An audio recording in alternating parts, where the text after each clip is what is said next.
Greetings, everyone, and welcome to an especially atmospheric episode of Monster Party. Monster Party! Atmospheric!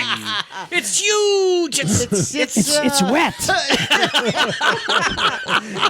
It's moist and dark and stormy. You're dripping. oh my! So what is it?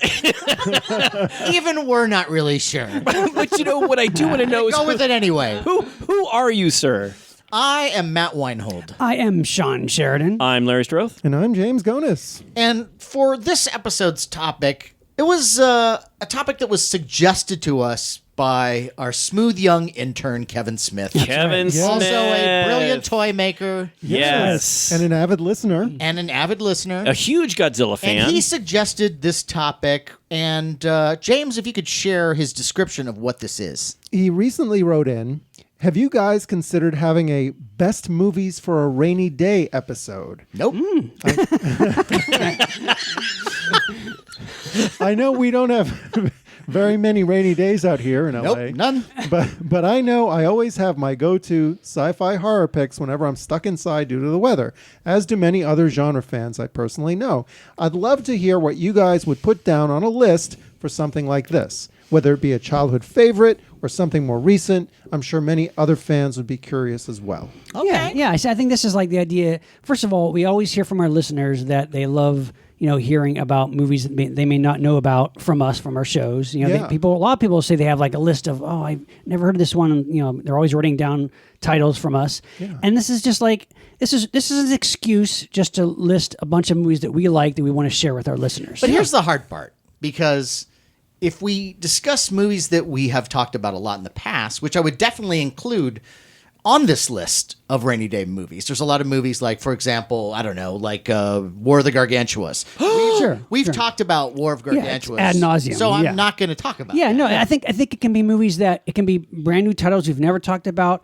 But it can be, I think, like I have some that are certainly movies that maybe we've touched upon or mentioned or referenced, but really mean I've not gone into detail about. Yeah. In a nutshell, we're going to give this a shot. Yeah, it's like these are new movies, old movies, obscure movies, popular movies, just movies that, let's say you're housebound for whatever reason. There's a snowstorm, or it's raining, or something goes wrong with your liver. Yeah, or there's a nuclear war, and like you just have to sit home and watch stuff. Or if you don't like what's on the Netflix queue. Yeah, or Roku and stuff like that. Right. Then go to the Monster Party source, because we'll have titles for you. So our official topic is called Movies for a Rainy Day. Movies for a Rainy Day! Movies for a rainy day! And I will say this, if you live in perhaps the west coast of the United States, maybe it doesn't rain so much. Unless you're in Seattle or Vancouver. Yes. So it could be also But- movies for a heat wave. But if you're somewhere in the Midwest or in the East Coast, or maybe if you're in prison, maybe you're in prison and you're stuck in your Movies cell. for the common area? So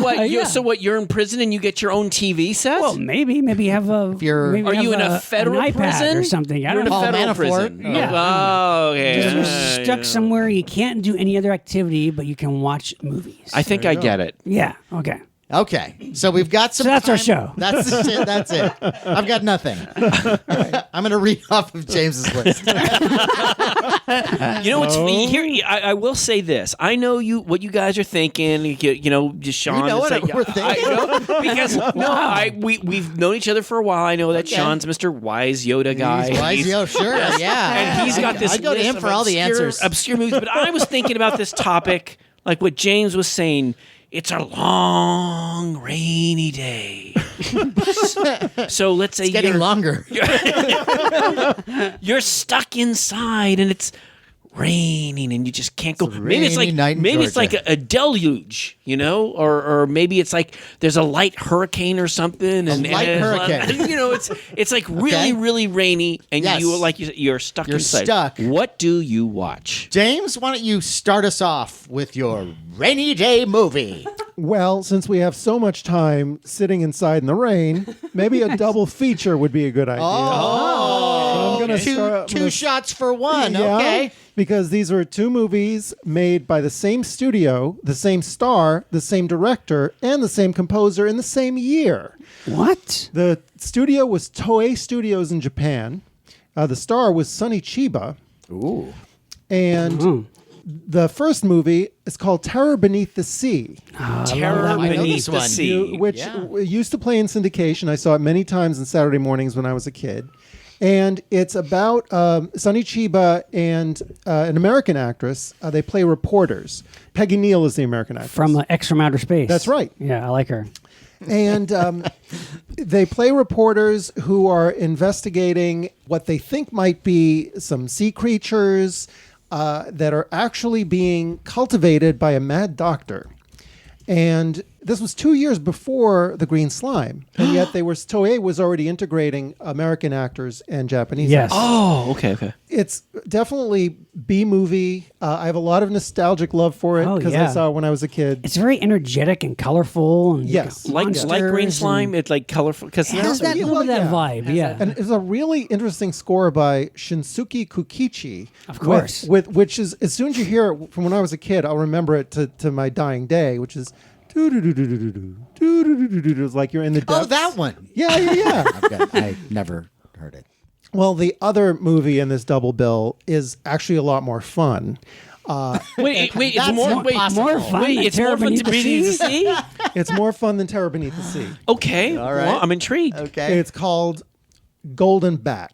Oh, well, that is. Oh, yeah. That was almost on my list. In Japanese, it's Ogonbato. yes. And One of their oldest tokusatsu characters. yes, and maybe one of the very first superheroes to ever be created. It was created in 1931. And Really? it was named after a cigarette brand, apparently at the time, which was called. I'm still smoking those.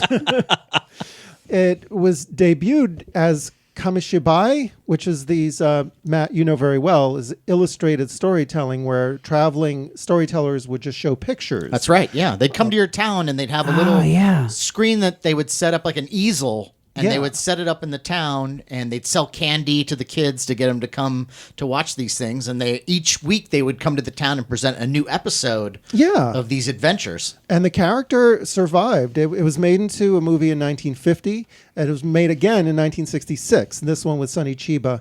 And another actor who was in both movies was named Andrew Hughes. He was an American or a gaijin elderly gentleman, and he's the same actor who in Destroy All Monsters goes, That's right. "It's Rodan. What's gone wrong with him?"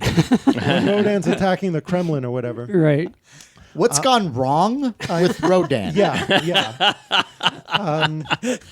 Andrew Hughes. Did you is see that the first actor's name. movie?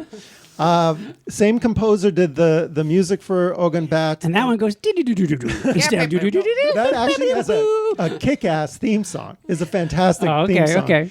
And that movie, unlike Terror Beneath the Sea, is in black and white, but it's got so much gonzo sci-fi Yes, action and miniatures. And Oh, you turned me onto this. it's awesome. And Matt, I think you gave me a copy of yeah, it too. yeah, no, and it all stems from James. Yeah. And that movie, from the very first scene, it just hits the ground running. It's nonstop. It's nonstop action from beginning to end. And it's kind of a precursor to tokusatsu series like Kamen Rider. Yes, very much so. Because the hero, who's a skull, basically it's like a human with a Yeah, skull it's cool head. looking.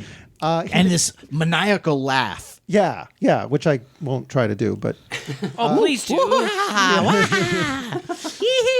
Now, can I just ask a goofy question? Are these dubbed? Can I see these dubbed in English, or are they all translated? Terror Beneath the Sea is actually difficult to find not dubbed. Right. Okay. But Ogun Bat or Golden Bat, I think recently came out on DVD just this year, and it's wow. probably available in a subtitled version. I don't know if that's ever been dubbed. Cool. But it's a lot of fun. Definitely worth checking out. Yeah, no, that's a great movie and one of my favorite ridiculous aliens. Yeah. Like the Heavy, the leader of the alien empire. This guy, I don't even know how to describe him. Like, It's- Liberace with face makeup and isn't there like there's like a guy that's like like the ape, well, it's not an ape. wolf ape. It's a bunch of eyes and looks like almost like a character in a children's educational show gone wrong. It's really weird. Yeah. This guy right here. Oh, that guy. Yeah. That's the bad guy. Yeah, not Nazo. Just imagine, listeners, what this figure looks like. Yeah. Nazo, the villain in this movie, is once again kind of a precursor to some Kamen Rider villains that would come. Really cheap. Very cheap. Looks like someone took a stuffed animal, added more eyes to it, and made it look evil. Yeah. And gave it a cybernetic claw hand. Right. Of course. Yeah. Are there figures of Golden Bat? Like There are many vinyl figures? Yeah, there are many figures of the hero itself. And they've done like little wind-up robots. Oh, cool. Yeah. Over the I've decades. got a model kit. Yeah, Cool. there have been many. Awesome. Yeah, it's awesome. That's good. That's a good double Those feature. are really I have to tell you, I know of Golden Bat. I actually have a tin wind-up of Golden Bat just because I loved the look of it so much. I thought it was cool. I didn't know anything about it, but it's like, that's really cool. I want to see that in your Terror Beneath the Sea. I like that. I was actually looking on YouTube to see if any of the variations. They also did an anime, and Osamu Tezuka did a manga of it. So the characters survived for decades. I was looking on YouTube for some of the other adaptations, and I couldn't find any, but at the recent G-Fest, they actually did a panel, and they televised the panel on Golden Bat. So you can catch that on YouTube. And you know, Terror Beneath the Sea, I think it's also known as Water Cyborg. Because they have these cool monsters. They're like weird looking fish alien cyborgs. And I think there's a figure that exists, Really? a vinyl I've never figure. seen I that. would love to That get. would be Yeah, great. Yeah, because they're cool. They're cool monsters. Yeah. Yeah. Those actually sound really cool. I like that. That's a nice one. Okay. So, again, I was thinking if I'm cooped up in a house and I've got a long, rainy day, I want to watch some kind of long movies, okay? That's what I was thinking. And it's also fun to watch not only a long movie, but a series. And I know we've talked about this before in the past, but I'm a huge fan, and I think it would make a great, great rainy day movie, especially if you're not a big fan, if you're sitting in the house watching the rain, the rain is coming by, We get it, it's raining. Okay, it's raining. I would say the Lord of the Rings trilogy from Peter Jackson's, and I'm talking about all three films, The Fellowship of the Ring, The Two Towers, and Return of the King. How many days is it raining? So if we're raining for a week. Well, here's you're the set. thing. Now, people laugh and go, "Ha ha! How can that be interesting?" Yeah, see, like Shawn Sheridan. No, I but like those let movies. me You know let me that. tell you something. There was a time when my wife had gone out of town. The kid was gone, and it was raining. And it was like risky business at your house. No, I wasn't running around Take the house. the Lord of the Rings All off the right, shelf. no. But I thought to myself, you know what? I have these the DVDs. I'm going to watch all three, and I sat down and Back I to watched back. back Really? to back to Really? back. Director's cut? And a That director's was- that cut. was my next And it was question. it was like seriously well over 9 hours worth. Wow. And I tell you, Didn't you have to pee at some point? I got it. No, I it's stopped it right in the popcorn bowl. no. See, everyone's laughing, and what I want to tell listeners is these Not guys, everyone. I want to tell listeners they're here. I'm sitting with amazing three pieces of work. guys who are like, oh, ha ha, they're all jaded, and but guys, these films are fantastic. I agree. remember, Yeah, I agree. when the first one came out, people were blown away. This was the original story. The novel's written by J.R.R. Tolkien, Right. and it's a very long story. It's a long book, and there's three books, of them, yeah. and there's a lot of stuff. And Peter Jackson and Fran Walsh, they did an amazing job of trying to take as much as they could to condense it into this film. And I actually prefer the films to the books. okay, yeah, and I think they did pick the best moments of the books and distill them into the film. So look, if you're not a follower of, it's like, oh, isn't that about Frodo and the Hobbit? Yes, it is a story. It is a great story. Imagine this world, this fantasy world where you have, there are elves and hobbits and tree figures, but it's like the whole world of kind of fantasy creatures or figures that, in a way, kind of live in harmony in a way. But and what's happened is, there's this huge battle that's brought together by one evil dude, okay? And he creates this one evil ring that gives him this incredible power to turn himself invisible. And this ring gets lost there's kind of a long story about it, but Peter Jackson does a great way of introducing the beginning of the story in a very great short little introduction. Yeah. And it tells you everything you need to know within the first 5 minutes. It's epic filmmaking. Exactly. It really And also the way he brings you into the world, like it's gritty and you're like, that's one thing that, maybe I think up to that point, sword and sorcery movies and things maybe didn't do quite so well. Interestingly, they didn't humanize the films enough. Yeah, and making like you're there going through the journey with Frodo and like every little detail and the texture and feel and smell of this whole and some journey. of the greatest battle scenes you'll ever see in a movie. And there are terrific battle scenes. And so look, the basic story is how Frodo, this little hobbit, kind of gets the job of originally he's supposed to just take this bad ring that has been discovered, and no one really knows about its existence, really, but take this ring that your uncle had and take it to the elves. That's the main job that you need to do. So he goes on a journey. He never really has gone outside of his own little environment, really.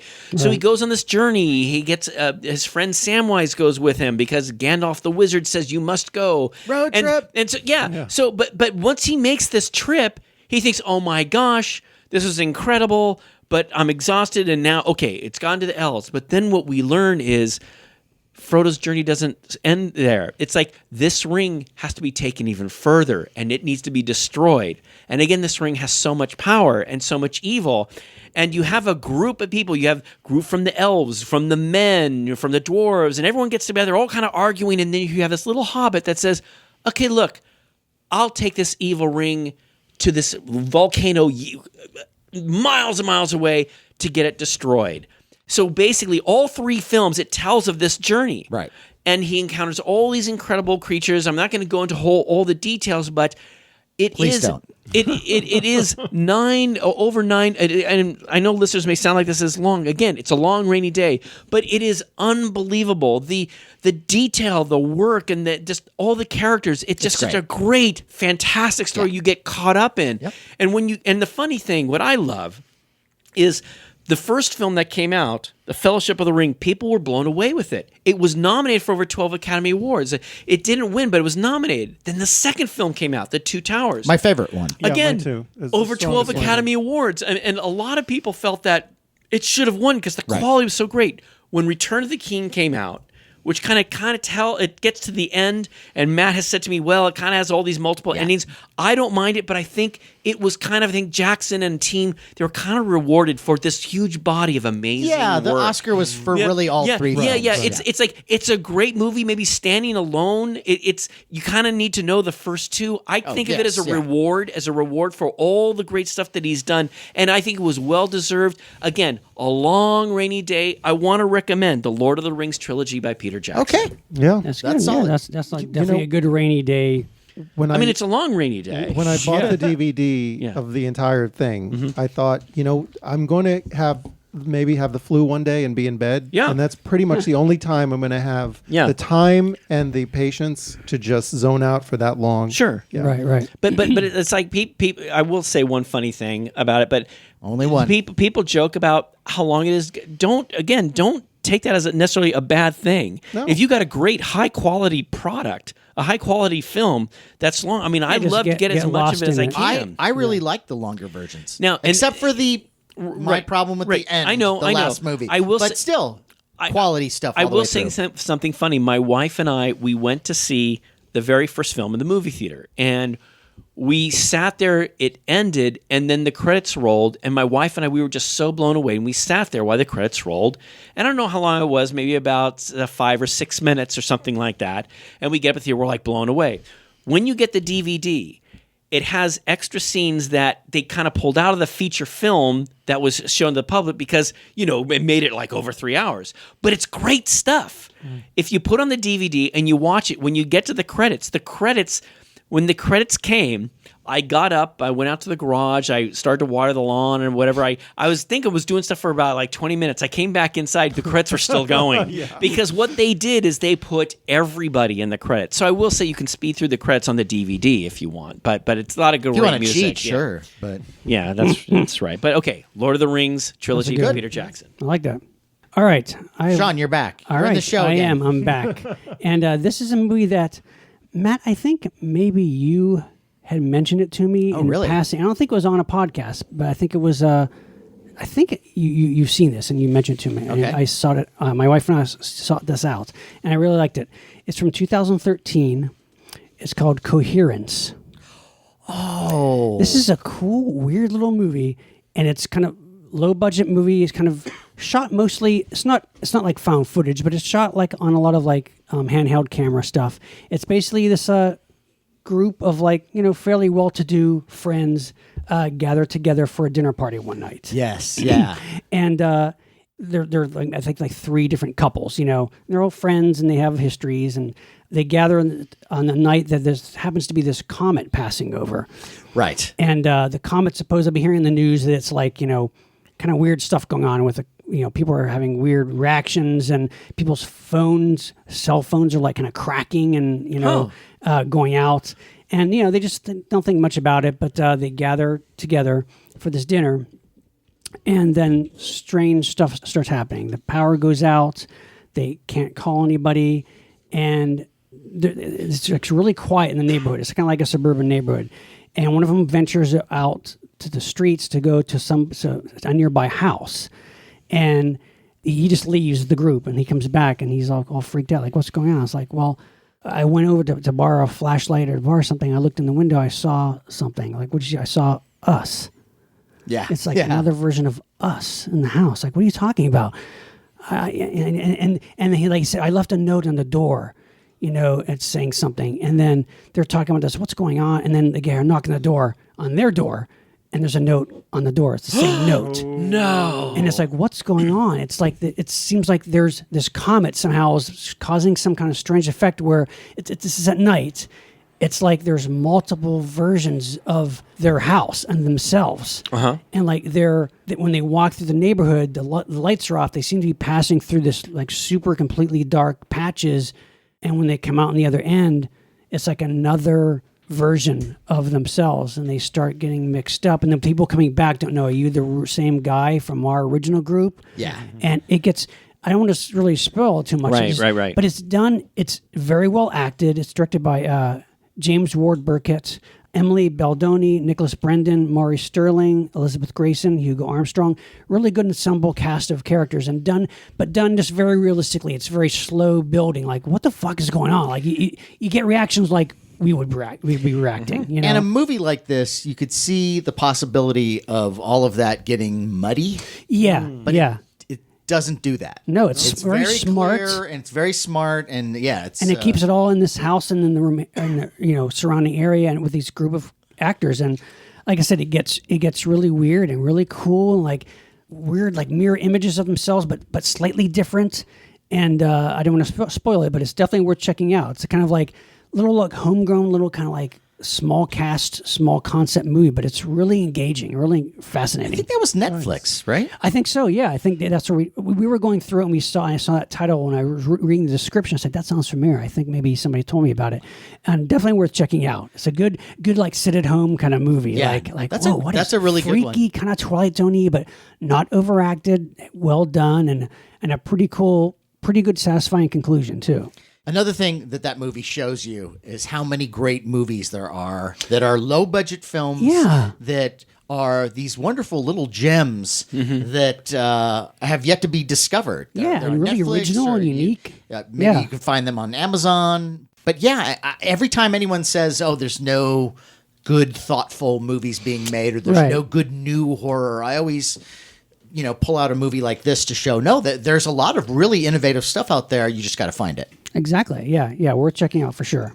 Cool. All right. Well, that's a neat one, Sean. Yeah, check it out. I'm not familiar with that one at all. Coherence. Okay. Well, I've got one. And this one is a film that Carrie and I saw this last weekend. Was it raining?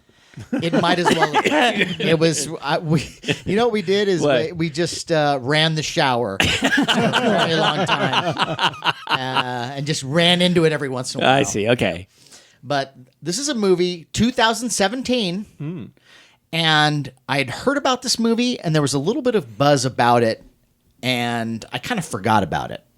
And then somehow I was online, and I kind of bumped into this title again. I was like, that's what we should see this weekend, because we're always looking for a movie or something on the weekend to kind of just unwind with. And this movie is perfect for that, and great for a rainy day because it's pure fun. And it's called Mom and Dad. Mom and I heard Dad. about this. Nicolas Cage, right? Nicolas Cage, directed by Brian Taylor. It also stars Selma Blair. And it's a very basic premise. Now, we've seen a lot of movies. We've even had an episode that was all about evil kids. Yeah. Right, This right. is twisting it back the other way. Ah. And in this movie, something happens that turns parents to want to kill their children. No. Yes. And it's a horror comedy, but when I was told Wait, that... it's a comedy? Well, it's satirical, you know. Or is it what's a dark humor? It's a dark humor thing, Right. but I was kind of nervous going into it because Right. a premise like that has the potential to get super goofy. Right, especially Nicolas Cage, too. Right, He could right. be over the top. And it was not that at all. Now, there have been some detractors, the people that don't like it point to Nicolas Cage, and they say Nicolas Cage is over the top. Yes, he's over the top, but within the context of this movie, it works. Right, okay. And I would say the real star of the movie is Selma Blair. She is wonderful. I forgot how great of an actress she is.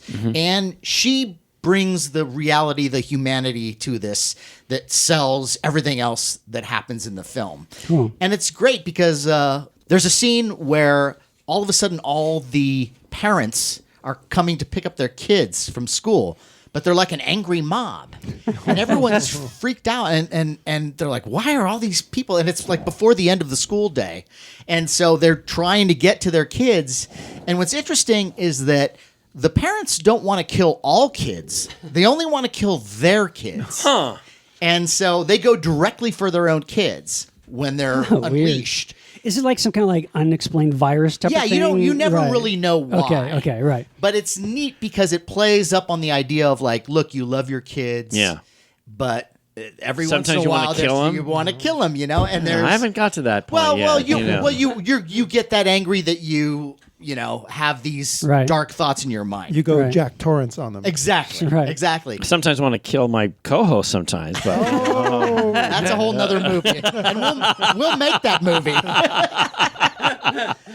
But it's really wonderful, and they do a good job of like before all this violence starts happening, you get to see the parents before whatever happens to them happens. And so you right. get a little backstory of like they're already kind of frustrated in their lives. Right. Because even though they love their kids, the dad is not really where he thought he was going to be. He was a wild, kind of womanizer teenager with a car and, kind of a wild child. And he didn't see his life being the way that it is now. Right. And the mom has a similar problem like that. She saw her life going in one way and it didn't really pan out that way. And part of, some of the circumstances that led to where they are now is the fact that they did have kids. And they had responsibilities. Right. But It sounds it's like you said with the reversing the killer kids, because it sounds like a parent version of Who Can Kill a Child. yes. Because that's like Who Can Kill a Child is a chilling, great movie where the children just start killing all the adults. They just something, an inexplicable reason, they just start killing them. But people who have problems with Nicolas Cage in this should get over it because, once again, if you put it within the context of what happens in the film, he's fine. Okay. He's great. Yeah, he does overact a bit. okay. But it works. And it does not detract from the entire film. And when the virus or whatever is happening to them really takes effect, that stuff is so good and so entertaining, and there's so many fun little twists and turns and Is it cat and mouse kind of story twists. It's is wonderful. Is it more suspense, or is there like a lot of gore and violence, or is it more? It's not that gory at all. Right, okay, it's more suspense Yeah, and- there's some blood, but it's mostly character driven. Right. And suspense. Yeah, we gotta check And that one out. It's a great cast. I really, really enjoyed it, and Cool. I say go see it. Ooh. Wow, that's a nice one, Matt. I remember when this film came out, but I didn't put it on my list as something to see. So good. I'm glad. That's a good one. I'm putting that on my list for a rainy day. James? Right. This movie has been a personal favorite of mine. In fact, it's one of my top 25 favorite movies ever. And it was released in the summer of 77. And it kind of rode the disaster movie genre because it was released in Sense-Around. Okay, But it's, I know it's actually more of a suspense thriller. And it's called Roller Coaster. And it stars... Really? Yes. Roller Coaster. Really? I love this movie. I have revisited that recently. I got to It go is- back to this. It's not as first of all, it's not a disaster movie. It's not. It It's was not. promoted that way. It's not like It's in Sense-Around. but it's not Sense-Around. Earthquake or Hindenburg. It's not But that that's at all. the only Right. disaster part in it is the censor. Is the roller coaster like possessed by the devil or something? No. There's a Race with the roller coaster. There's an extortionist played by Timothy Bottoms, who's never given a name in the movie, and he goes from amusement park to amusement park all over the country, setting off these little bombs that will break the track of the roller coaster. So Right. when the coaster goes over the track, the car goes flying and people die. No. And Yeah. one of the things I love about it is that George Siegel, who's one of my favorite actors, He is Yeah. great. especially from the 70s, he's an amusement park safety inspector. He does not have a glamorous life. This They were guy. planning a series of films based Wait, on it's his character. not Talking about lives that didn't really go the way you wanted them to. It's not like he works for SWAT or No. something or a Yeah. detective. He's the just safety He's just a Joe doing his job. He's the sexiest of all roller coaster Safety repairmen. inspectors. But all of the amusement park owners and the insurance companies, they all get involved. It becomes this big, the FBI, they bring in Richard Widmark, becomes this big hoo-ha. But the extortionist has a sort of a fascination for the George Siegel character, and he wants to sort of keep him involved. So he will not let him go from the whole investigation. It's this great cat and mouse thing where George Siegel has to go to all these different amusement parks against his will, and he gets like pushed around by Timothy Bottoms. And then finally, without spoiling anything, there's a pretty ingenious way that the extortionist is revealed.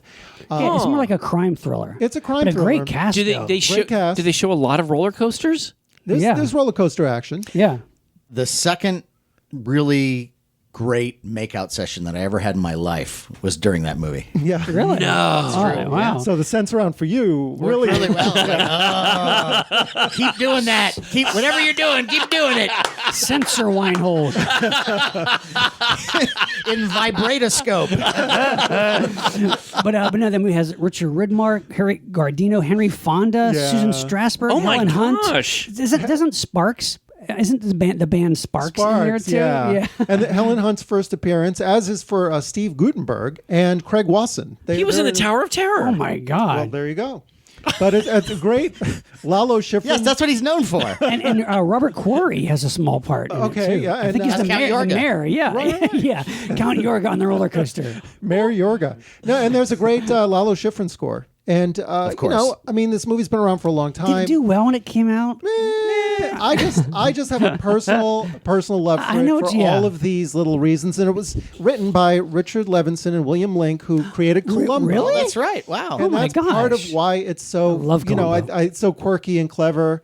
And while we're on the subject of Levinson and Link, I'd also like to throw out a recommendation for a short-lived TV series they did called Ellery Queen from Yeah. I 1975. love only one season. One season. Jim Hutton. Jim Hutton played Ellery Oh my Queen. God, I loved it. It was a period piece. Yeah. It was like during the Took place in the 40s. 40s, and the great thing about the series was they give you all the clues, and you can try to figure Oh out my who God. the murderer was. Yeah, David Wayne was David his Wayne was father, his dad. inspector. But Right. it was great because Jim Hutton, the third or fourth act in the movie, Jim Hutton turns to the camera, breaks the fourth wall. Yeah, he goes, "All right, so here you go. You've got all the clues. Wait, You think you have it figured out? Are you serious? All right, let's go find out." And, oh my God, I love that show. I love the theme music to it. Dun, dun, dun, dun, dun, dun. We can't afford that. Yeah, but no, I didn't know you liked that show because Loved it, loved it. but see, you never liked Columbo. That you didn't really watch Columbo because I was a huge. Back in I'm the still day, a I huge wasn't Columbo. I like Columbo now, but back in the day, I didn't follow I'm You it. didn't still- watch Columbo back in the day? no, I did.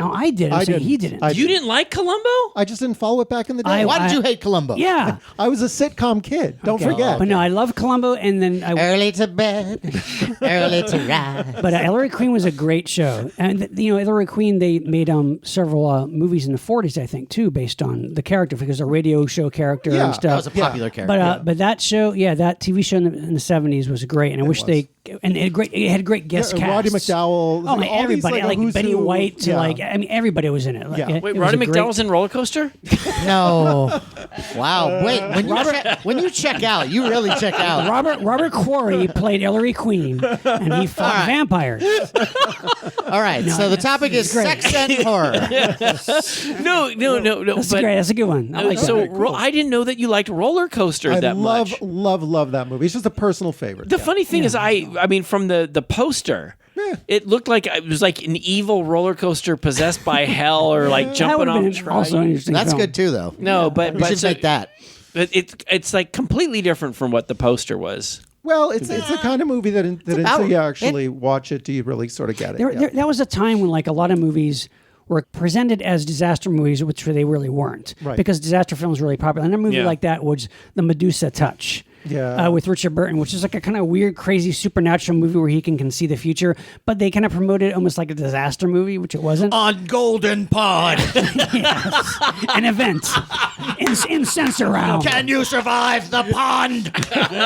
Well, another one like Black Sunday, where it seems to be You're about a old, blimp it's a crashing into a pond. stadium, Yeah, but it's really about a crime thriller. Yeah, That's actually a good double feature with Roller Coaster. Actually, Not bad. Yeah, Which one? What? I'm sorry. I was Black, sorry. Black Sunday. Black Sunday. Bruce Dern. Yeah. Yeah. No, I'm just thinking back on Golden Pond. It's like you're old. You forget where you live.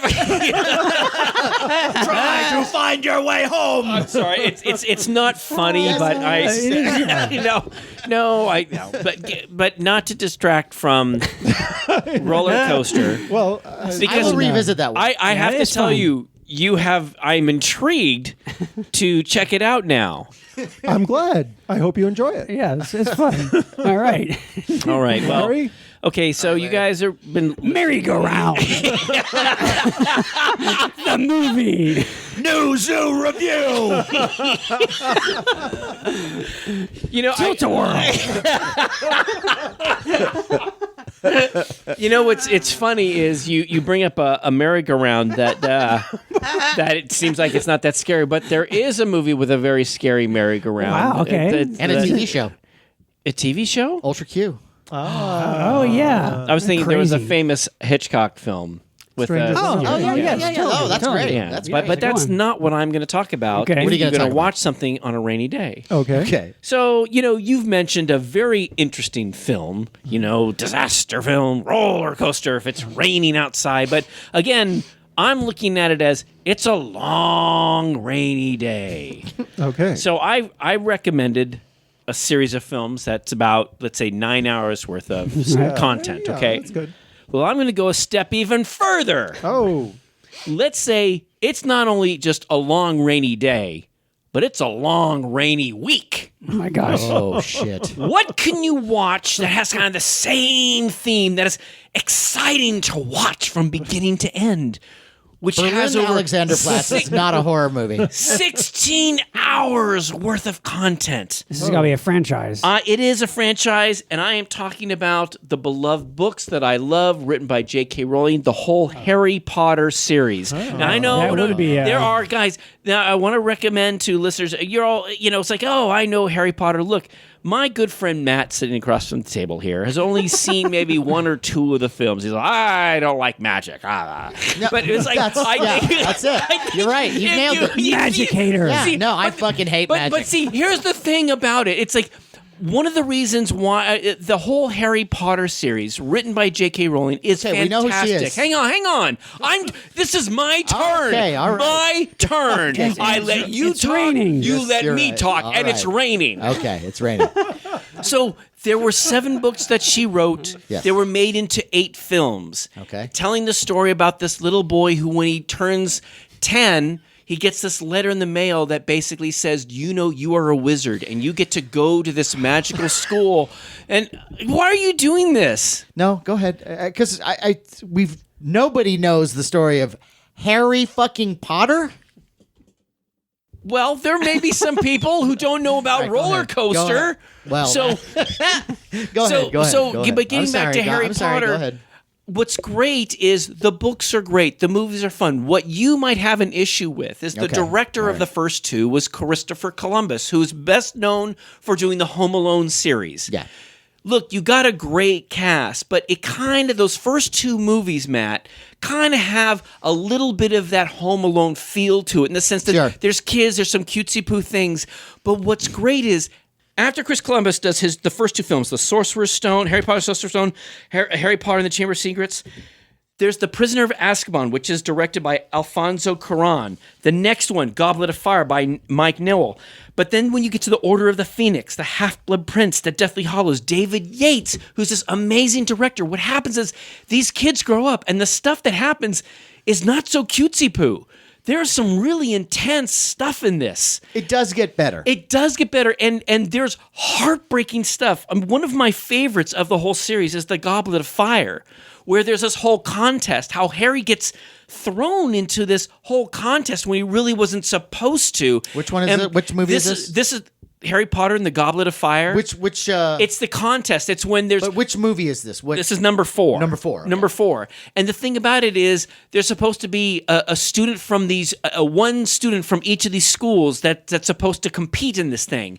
And there's one kid taken from the Hogwarts school where Harry Potter goes. There's this young lady who gets picked from the girls' school. There's a guy who gets picked from the old boys' school. But then Harry's name comes out.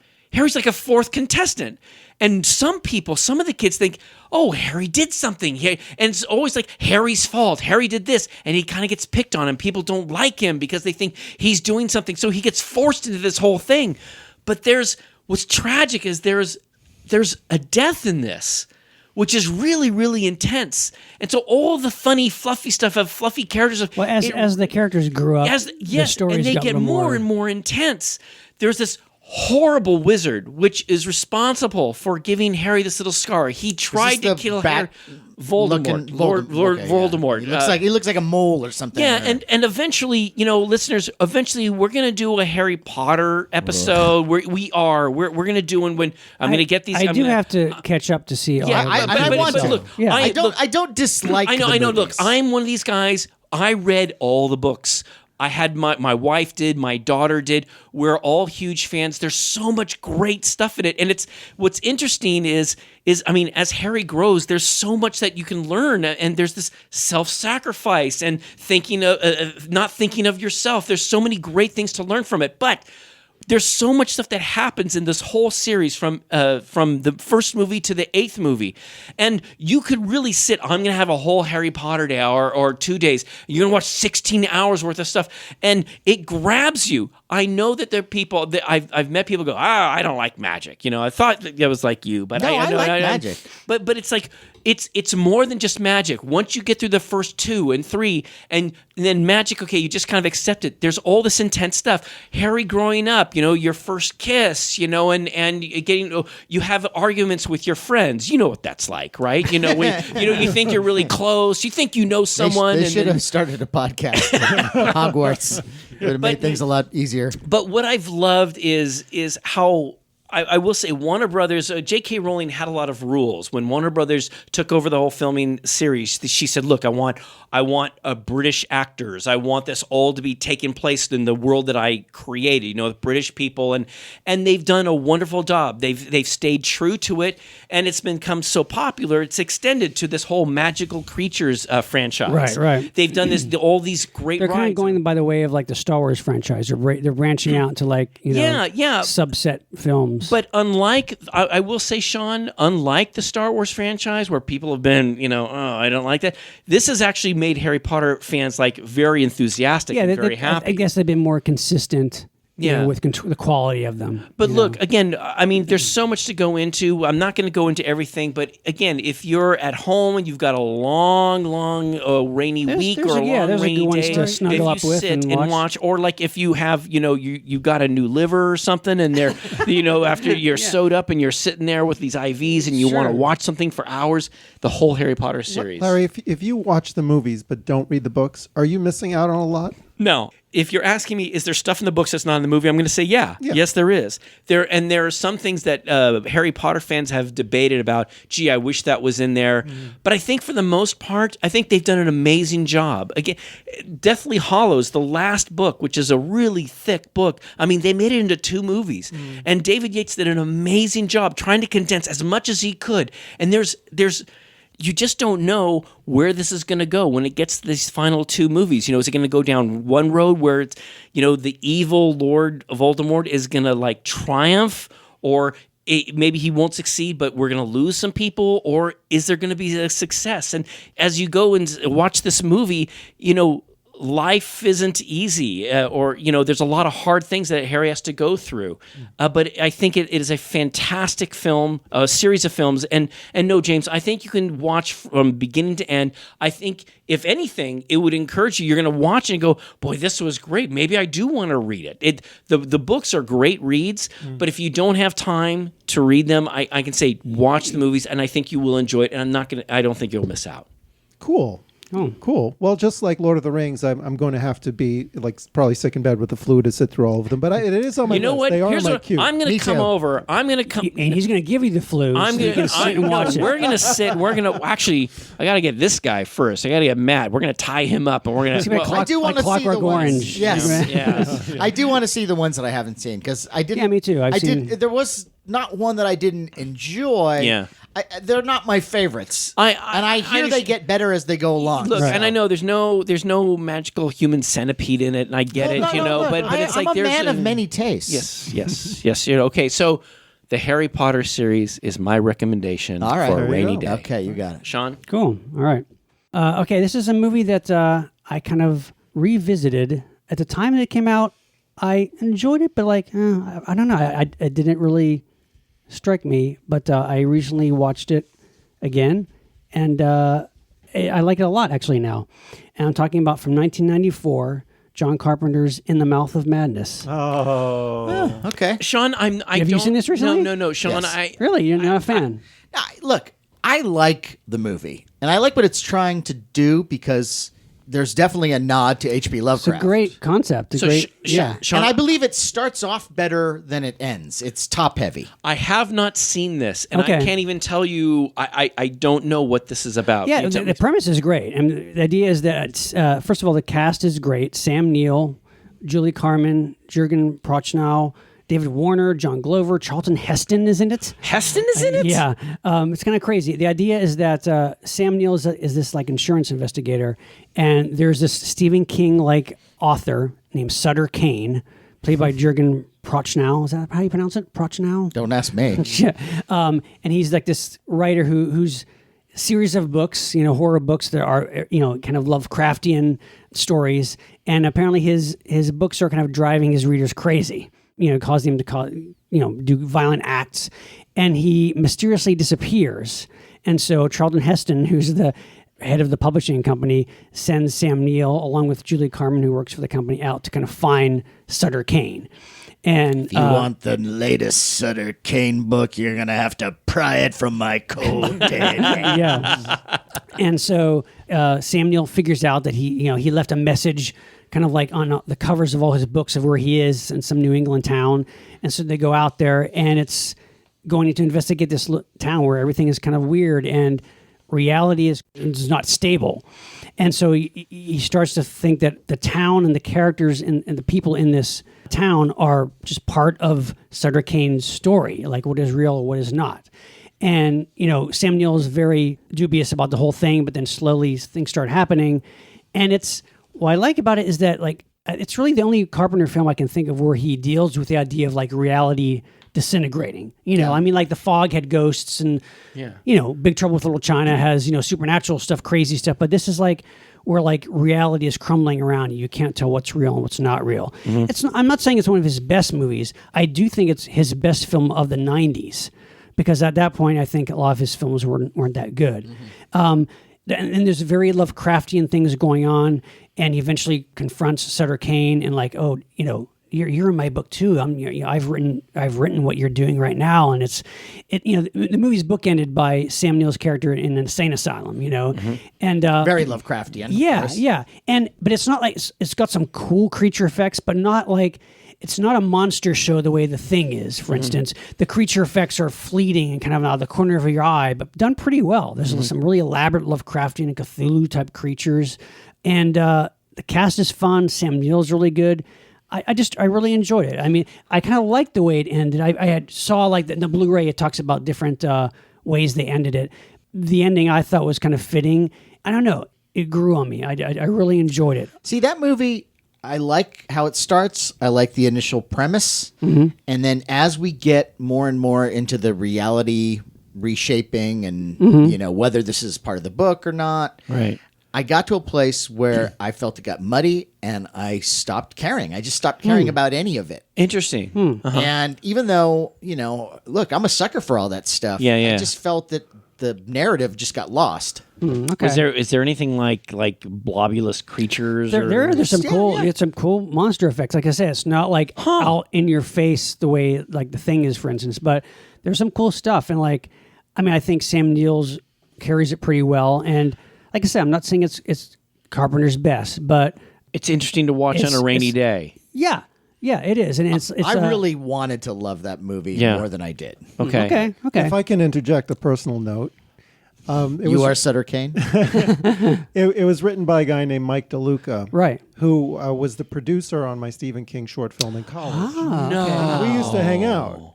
And he was working on that right after graduation. And I had the first draft. We would share our spec scripts with each other. Wow, cool. And also with a couple other friends who their spec script was Tales from the Crypt Demon Knight.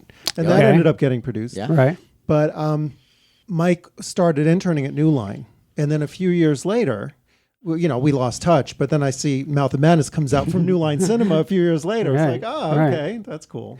And, like I said, I think for a 90s Carpenter film, whether you're disappointed or not in the product, Carpenter, I felt, cared and was trying and was doing some stylish stuff, which I don't feel that way for a lot of his films from the 90s. I would agree that he was trying to do something different. Yeah. I didn't think it really succeeded in what he was attempting. And I don't hate the movie. I just feel like about halfway through, I kind of just get bored with it.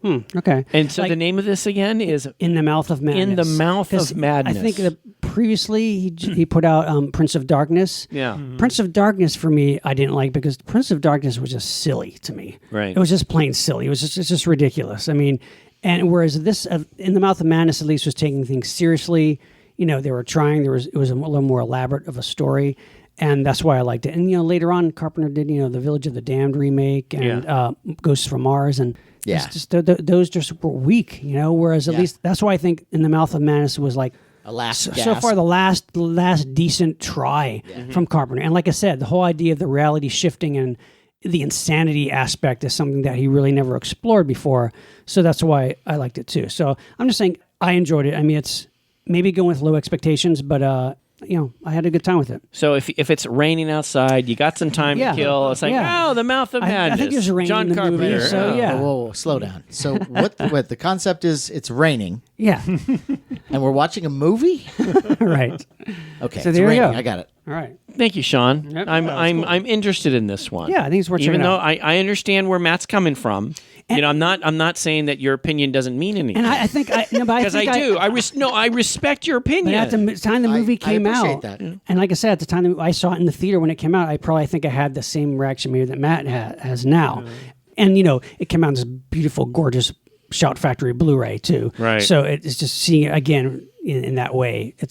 I have a better appreciation for it. I've gone back to that film a couple times. Oh, really? Okay, so I had not I had not seen it since it came out. Yeah. So okay. And it's never really hit my sweet spot. Okay. Well, I'm not saying Prince of Darkness is a good movie, but after revisiting that one, I appreciated it more than when I first saw Really? it. Yeah. Okay. Interesting. Just for the fashions alone. Actually, you know what? The music. There's something about the music and the vibe in that one. I do like the music. in Alice it. Cooper. Yeah. Alice Cooper is the cameo. evil homeless guy. Now, yeah. I just want to ask on your personal note. So, did you read this script? Yeah. By the way, Yeah, yeah. And What did you think of the script? I wonder how much it changed. 'cause, I want to like- know. Did you say to him, "Hey, this Mike, this story This ain't I think roller is a little-" or what did you? Or did you give it like yes? Oh, this is great, Mike. I was not familiar with Lovecraft, and it was very, very Lovecraft influenced. So I Right, didn't right. really have a great sense of perspective on it. Right, and okay. I had to be honest with him about that. But Oh, okay. So you said that to him. I don't remember what I said. This is 19. You were thinking that in your head. This is verbatim. What did you say? 1987. I mean, it was a long We time have the ago. transcript here. I don't think he remembers either. If it's any consolation. All right. Matt. Well, here's one I go back to. Oh, my voice cracked. Well, Got that French tickler there. Hey. Yes. well, here is a movie that I go back to quite often. Ooh. And it Ooh, exit all the way, stage left. It is a movie called The Super Inframan, Oh my god. Oh. Love it. or Inframan, as it's known in this country. And it's kind of a unique film because it comes after, I guess, Hong Kong. They saw the success of like Ultraman and Right. Kamen Rider. Right. Yeah. And so they decided to make their entry really in this genre. There is this princess. The name of her character is Princess Elzebub. Nice.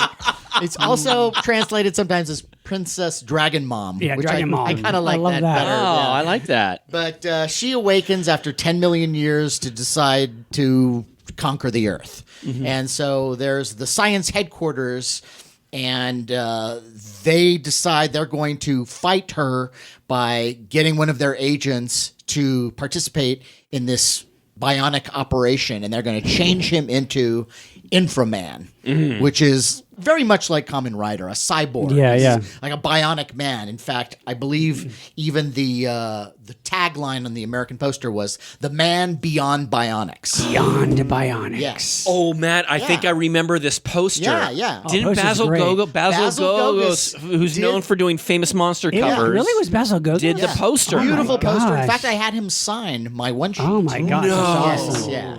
But it looks and feels like a lot of the Japanese tokusatsu films and TV shows. Right, right. You saw at that time. But yes, very colorful. Yeah. And yeah, with something about the Hong Kong studio. There's Yeah. an extra element of perversity and Yeah. Well, the savageness. yeah, and the Dragon Mom and her like female assistant are kind of hot. Oh too. no, they're all dressed in these Yes, sort of scantily clad. kind of dominatrix gear. Yeah. And it's- the dubbing really helps too because if you watch the dubbing is it's great, crazy. Okay, this is what I want to ask because Matt, believe it or not, I know of this film, but I've never seen it. I've really? known, Oh, dude, you I've gotta known see of it. Inframan for a long time. Yeah. But I always thought it's the Ultra. Isn't it kind of? I thought of it as it's the Ultraman ripoff, but it looked so colorful and bright. The clips that I saw, but is it? It is dubbed. It is. I can yeah, yeah. get this. That's the way that I've seen it. Yeah. I think that you can now get the original because it was produced by Shaw Brothers. They're known for most of the kung fu films of the 70s and 80s. Okay. And they made this, and now I believe you can get it subtitled. But I kind of I like love it. the I like dubbing. it dubbed. Yeah, yeah. And the design of Inframan is great. It kind of once again looks like a Kamen Rider character with big bubble eyes, Right. but Yeah. this red kind of armor, Uh-huh. and it fights these creatures that are so. Like, I've seen a lot of monsters in my day, Yeah. a lot of tokusatsu, They're so nuts. kaiju, and these ones are just so crazy. The initial henchmen look very much like Shocker from Kamen Rider. They're kind of skeleton guys, and they wear motorcycle helmets with horns on them. Right. And it's cool. But the other monsters, oh my god! I mean, One of them looks kind of like a turd, kind of. It's just like a big, it's like yeah. like a lump. There's like it's just one's like a lump, and it's a lump with like drill hands. yeah, yeah. And then there are these two creatures that look like Black Knights, but bionic Black Knights with mace hands. Yeah. I think there was a classic Famous Monsters issue that has some pictures of Inframan and these aliens Yeah. or these creatures. One of my totally. favorites, though, is there's a spider character. And the spider character looks like a more evil version of the spider guy from HR Puff and Yes, Stuff. it What does. was the name of that Oh, guy? I can't remember. Oh my Fred God. or something. Yeah. Yeah. Had a regular name, yeah. But oh my god, yeah. Sean is now showing us some This of is, these this is the, scantily clad ladies. Scantily, yeah. But, Wow. Yeah, I mean, it's got something for everyone. Yeah, no, it's amazing. It's got something for the kids. And they get giants, like, Inframan can grow giant, of course, just like Jaguar, just whenever he wants. Yeah, I mean, it hits everything. And I love it. It's one of those films that going in, I'm like, I thought maybe, this is just a ripoff. Yeah. But there's something original about the different elements that they put together, Yeah. the style of the cinematography, the costumes, just the color. Sound effects. Yeah, the sound effects, the color. It's vibrant. And I saw that in theaters. It was 75, and I saw it. Did in the you theater. really? Yeah. I was like, oh my god, this is insane. Yeah, no, it really is crazy. And if you've never seen it, check it out. It's easy to That's a find. good one. I think of all the things that we've talked about, I really want to see this. Yeah, This that's sounds good. And roller coaster. No, but Anchorman, I know of it. I've known about it for years, Matt, but I've never seen it, and I'd really like to see it now. Check it out. I will. All right, James. This is a mockumentary from 2004 that was co-written and directed by Mark Hamill. A mockumentary. Really? It's called Comic Book the Movie. Oh, I've heard of this. Yeah. I've seen this. Well, I happen to like it quite a bit. I've never seen this. It actually works for me on many different levels. I think it is funny. A lot of it is laugh out loud funny. It's not a movie that made a huge impact. It is shot on video. Okay. He plays a school teacher who's also an expert on a comic book character that's transparently based on Captain America named Commander Courage. But it's weird because it's Mark Hamill, And it's- Mr. Star Wars. Sure, but he's playing a totally different character. He's, Yeah. That's cool. he's a nerd school teacher who's an expert on comic books, and in this character in particular. And he wants to preserve the integrity of this character when a movie studio is going to make a big budget adaptation of it. Yeah. That's But funny. the studio executives are, as you would imagine, they've only got a certain kind of marketing on their minds. They're not interested in the history of the character. They're not interested in the history of comics. But the movie is played. It's basically made for anybody who already knows and appreciates comic book history, because there's a lot of in-jokes. Yeah. Right. There's a lot of riffs on like Seduction of the Innocent and the ways that comics evolved during Right. the war and Yeah. after the war. And Mark Hamill was a huge comic book, fan historian. And isn't that interesting, too, that considering the fact that Mark Hamill came from Star Wars and is, spoiler alert, but the fact that initially he was so reticent to talk about Star Wars or talk about being Luke Skywalker. And I always took from that he was like, I'm not into that nerdy stuff. But yet he's this gigantic nerd. Yes, Yeah, totally. yes, Yeah. and Which is and beautiful. has been Yeah, for for ages. ages. And he's admitted that people didn't know that when he started to do this film, he was so excited about doing it because it had to deal with space and stuff, and he was excited about it. And James, I saw this movie, and I'm one of these people who it cracked me up. I don't know if the timing is right. I think there was a documentary that treated it realistically about the history of comics that might have come out before it. Well, the History Channel had a great one. Yeah, maybe that's the one I'm talking about. And then Mark Hamill comes out with this. And what's great is you say it's a mockumentary, so imagine this guy, he's going around, he's interviewing all these people. Right. One of them, and they're huge comic book fans themselves, one Right. of which is Kevin Smith. not our intern. And He gets he's- around. Yeah. And he's hilarious in it, actually.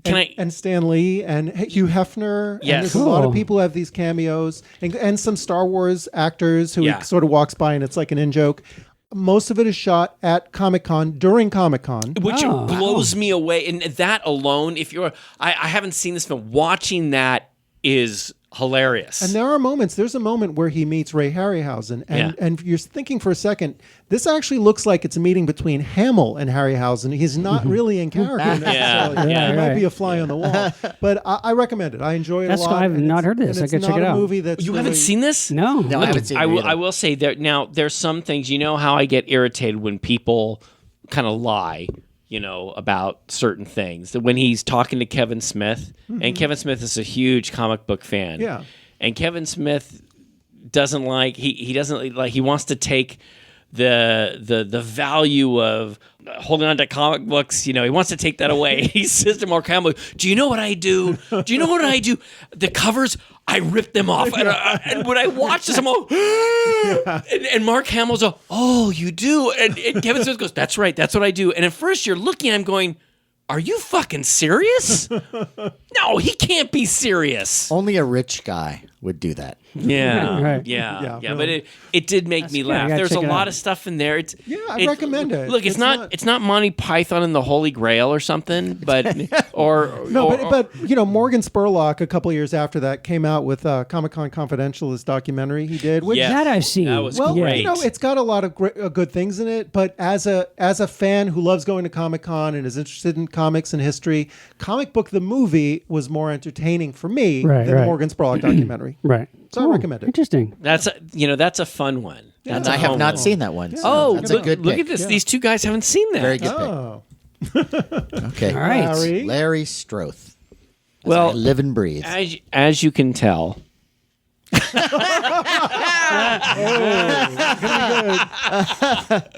Our medicine has got the best of us.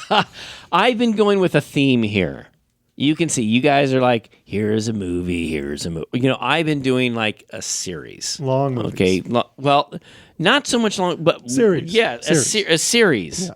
So it's just going to get longer each time. So it's like, for a rainy day, if it's 40 days and 40 nights. The Ernest collection of films. Ernest Scared Stupid. Ernest Goes to Hollywood. Look, Those are underrated. some people. Did you just see the Ernest films? Yes. You are totally As a joking. Yes, Yes. I am. All right. What do they do to you? They gave him Jim Varney's liver. Actually, Ernest Goes to Jail has one of the funniest scenes I've ever seen in See? any movie. Oh, right. period. Okay. You know, Enough out of you. okay. This is All right. this is great. No. This is great, but we're not Okay. recommending All right. that. So what do we got?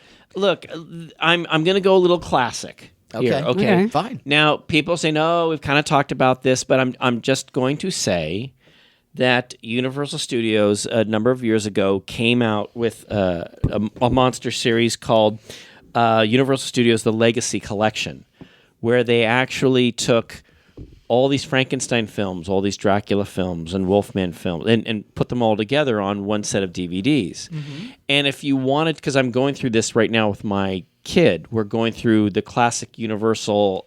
She's seen Creature, she's seen Wolfman, but she hasn't seen all of the Frankensteins. As I was going through this, again, if it's a rainy day and you want to go through kind of an evolution of classic Frankenstein, I would say go through the Legacy Collection Yeah, it's of good. Frankenstein, where you see Frankenstein. This is with Boris Karloff from 1931, Bride of Frankenstein from 35, Son of Frankenstein from 39, Ghost of Frankenstein from 42, and The House of Frankenstein from 44.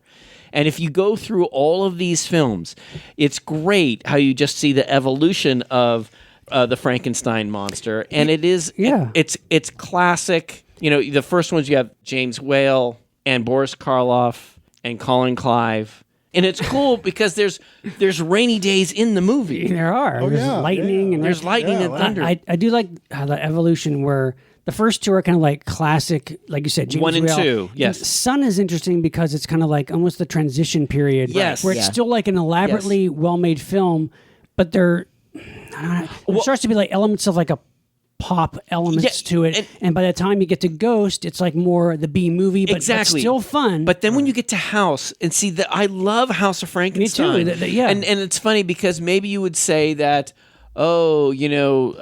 Ghost of Frankenstein is like the Superman 3 of the Frankenstein No, films. I But wouldn't say that at all. I think you'd want to get Just for through Igor. Yeah, Yeah, but House of because Igor is Dracula. great. Yeah. Oh, but yeah. I'm just talking about these Frankenstein ones. But when you get to House of Frankenstein, and I listened to some previous shows that we did with Who Would Win, where we did the Hunchback Fritz from Classic Frankenstein versus Daniel, Right, the Hunchback from House of Frankenstein.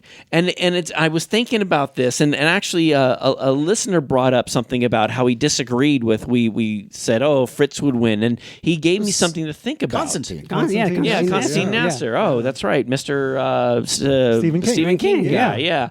But what was cool was he actually made me think about something, and that was that Daniel from House of Frankenstein, he is a murderer himself. See, I made these arguments as well during that show. I think what made me go against you was Me.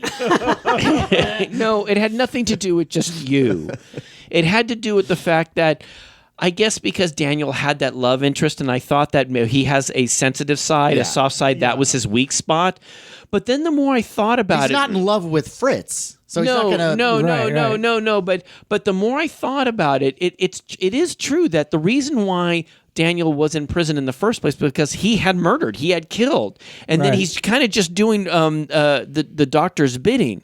So I'm actually may go back to thinking maybe Daniel would overcome Fritz, even though Fritz would have fight dirty. But but see, my argument, like we had during that episode, is that Fritz is not as smart as Daniel. Yeah, Right. And so I think that Daniel would be a smarter fighter, and I think that he would see, whatever Fritz had in store for him coming from a mile away because he's just a smarter guy. Well, so we did this episode. It's not too long ago. Who would win Volume 3? Where we go into detail about it. I'm rethinking that, but rewatching these with my daughter made me think about it. And again, those are great movies. Classic, there's no doubt. Universal monster films. Again, on a rainy day, I think that's such a fun classic. Yeah, those are great monster movies to watch. And I would say, aside from the Creature series, I think it's the most consistent of all the franchises. Mm-hmm. Oh yeah. Yeah, I think so. Even though with all the cast changes as far as who's playing the monster and stuff. Yeah, I like the way that what happens to the Frankenstein monster through each one, Yeah. Even with Bela in Frankenstein Meets the Wolfman being kind of the weaker element of that film, you've got the rest of the movie. Yeah, it doesn't bother me. It doesn't ruin the film to me. No, not at all. Yeah. It would be cool if that one was put in this series. That one wasn't in. That's in the Wolfman series. Yeah, well, just like House of Dracula. Yeah, exactly. It's really a sequel to House of Frankenstein. Yeah. But it's more a Dracula. I mean, but it's interesting the way they intertwine. They intertwine. Again, we've said this before. One of the early examples of a dark universe, of a shared universe. Yeah, absolutely, which is great. All right, so there you go. There's I'm glad I got through it. So we're going to get through this together. All right.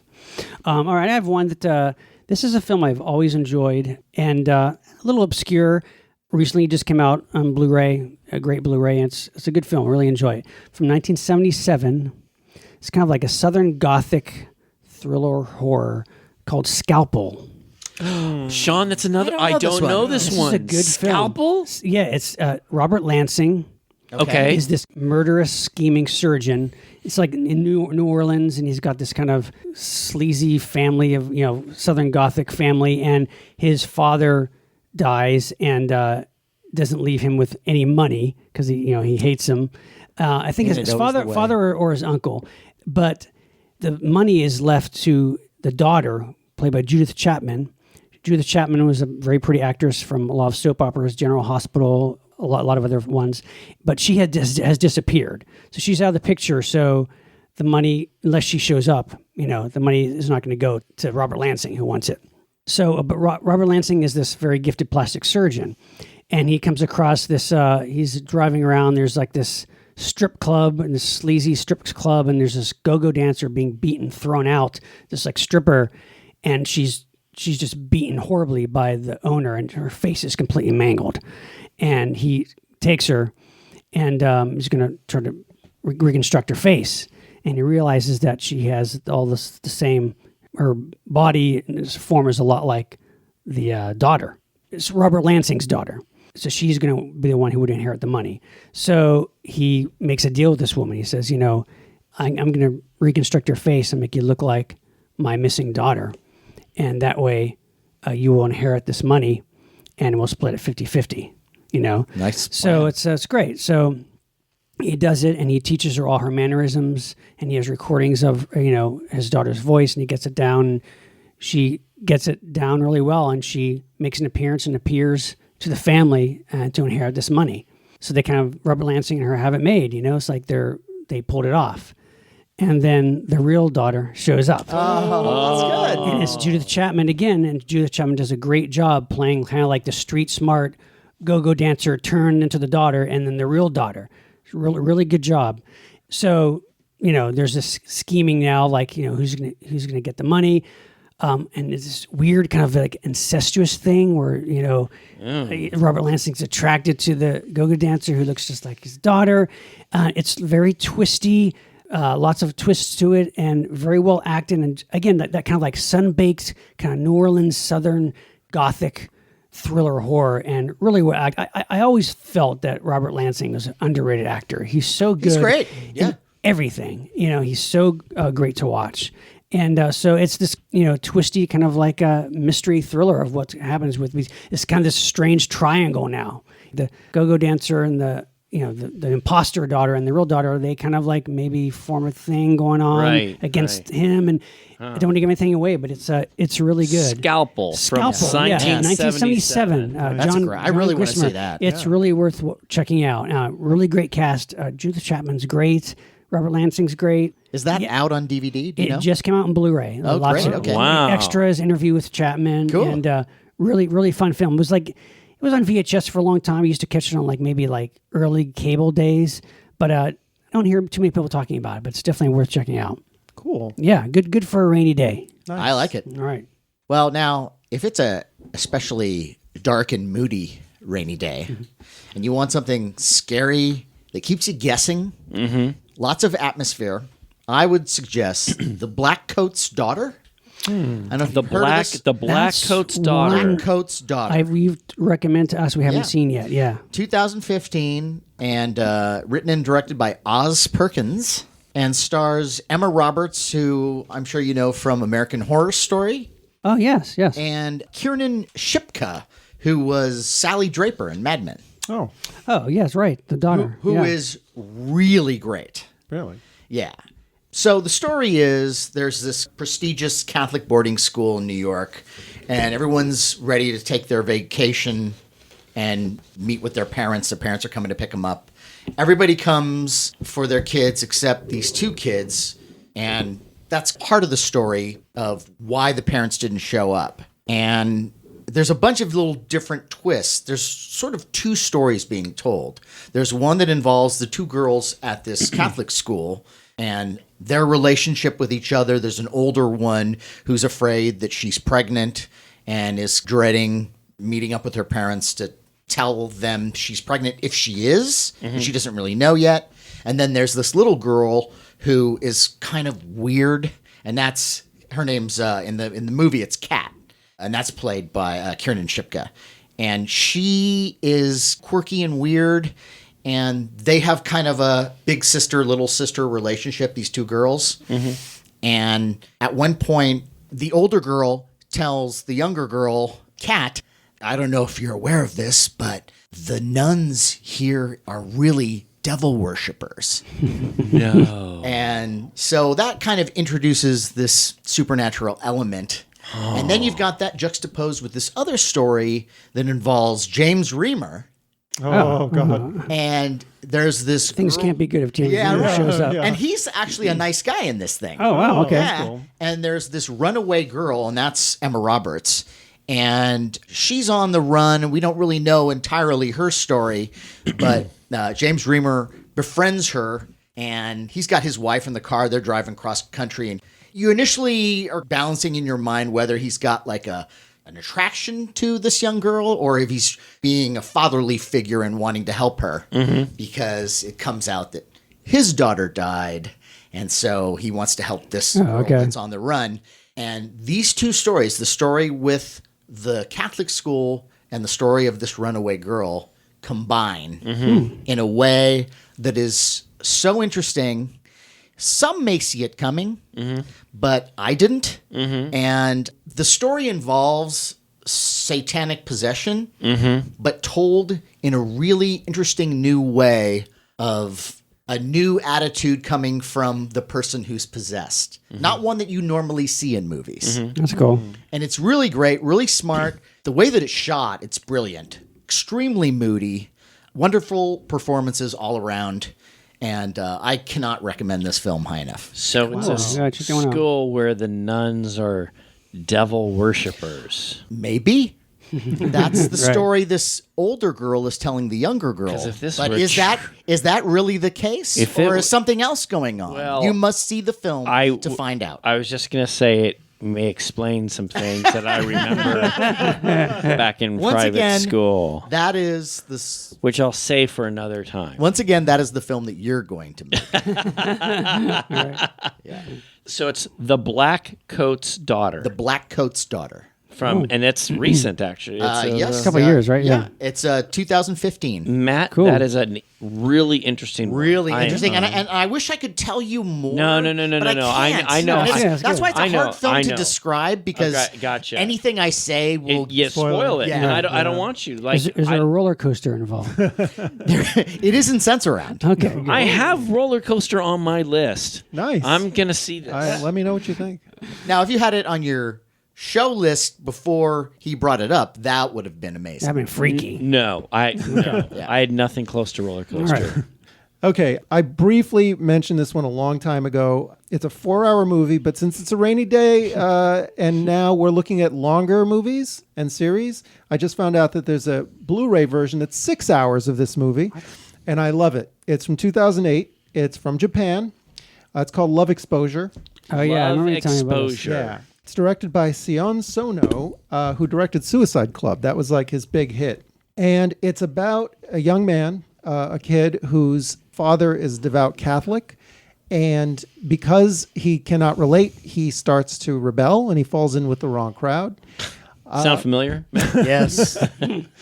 And then a religious cult element comes into the movie, and there's a girl he's interested in who gets caught up by the cult, so he makes it his mission to rescue her, and he sort of gets rehabilitated that way. It is a gonzo fun. There's musical numbers from the middle of nowhere. There's a lot of like blood, swords slash people, blood splatters on the wall. So it's a musical, it's horror, it's drama, it's romance. So how is it that there's a 4-hour version and then there's a whole other there's 2 extra hours? I mean, isn't that a Apparently completely there's different movie? I haven't even seen the 6-hour version. I just found out about it. Gosh. But you spend so much time with this character that you really do become invested in him and you really do want him to succeed. Right. And the movie ended up blowing me away, and I just, there's no point in saying too much more about it except that I heartily recommend it. Okay. No, That sounds I remember great. when you usually brought it up, it was intriguing. Love Intriguing. Exposure from 2008. Love Exposure. The last movie in the world with that title that I would have ever thought would be good. It's a strange title, but Yeah. Love it's a strange movie. Exposure. Love Exposure. Okay. Check All right. it out. Japanese. All right. Sounds good. Well, this is not Japanese. Okay. But it's funny that I don't know if we've talked about these as much. I've wanted to dedicate a whole show to this guy and his films, but we've decided not to. Okay. Okay. Well, we're gonna do it here. I guess. I want to bring up a series Yes. Another series from this one. Yes. Okay. Because I've got an ongoing theme. All right. Yes, you do. Because imagine it's raining outside. That's It's a long rain. It's a torrential rain. torrential. Yeah. It's And a let's El say Nino. Hailing. let's say it's been raining for several days. Okay. Deluge. And one day, we did roller coaster. Another day, we did this thing that Sean talked about. Whatever bullshit let's- Sean was talking about. But let's say I want The respect. I want some fantasy. Okay. I want fantasy All with right. dragons, fantasy. dragons and cyclopses and big birds that come out of eggs. And I'm saying Harryhausen's Harryhausen. Sinbad series. We're talking Trilogy. The Seventh Voyage of Sinbad from 1958, the Golden Voyage of Sinbad from My favorite. 74. My favorite yes, too. and Sinbad and the Eye of the Tiger from 1977. Now I love these films. I really, really do. I think there's something that's so magical about the color and the stop motion and the design of these incredible creatures. Probably the most, when I saw The Seventh Voyage of Sinbad, the one with Kerwin Matthews as Sinbad, I didn't think he was the best Sinbad, but damn, some of these creatures, when you see the Cyclops come out of that cave, Yeah. and it's got this great low angle shot looking up at him, and he goes, and it's so awesome. Then you have the little genie of the lamp and Sakura the evil magician. You know what's interesting is that I never thought about this, but that's really the only series that Harryhausen did, right? I mean, a trilogy. Yeah. I mean, everything else he did. I mean, he did other, Jason and Clash of which Titans, have nothing to do with each other. But the 3 Sinbad films Yeah. were like really wholly his own. And I'd heard at one time they were planning to do a 4th one. I thought I heard something about it was almost like Sinbad on the moon or Goes to something. Mars. Yeah. I mean, which never happened, but No. but it's true. Like that trilogy is a really solid trilogy. Yeah, and like you, I saw The Golden Voyage of Sinbad from 1974 in the movie theater. I did too, I think, And yeah. for me, John Philip Law, I thought, was the best Sinbad. So good. He had that Arabian kind of like thing down. Yeah. I mean that movie just had. I love more all taciturn too, you know. Yeah, as a and Sinbad. it was a little somehow that one seemed a little more adult to me. Yes. I mean, well, and you very had subtle. Caroline Munro in it. It had the best cast of all the films. Yeah, to me. I It had would the agree. best villain played by Tom Baker. Yes. all the supporting characters. It Yes. just had.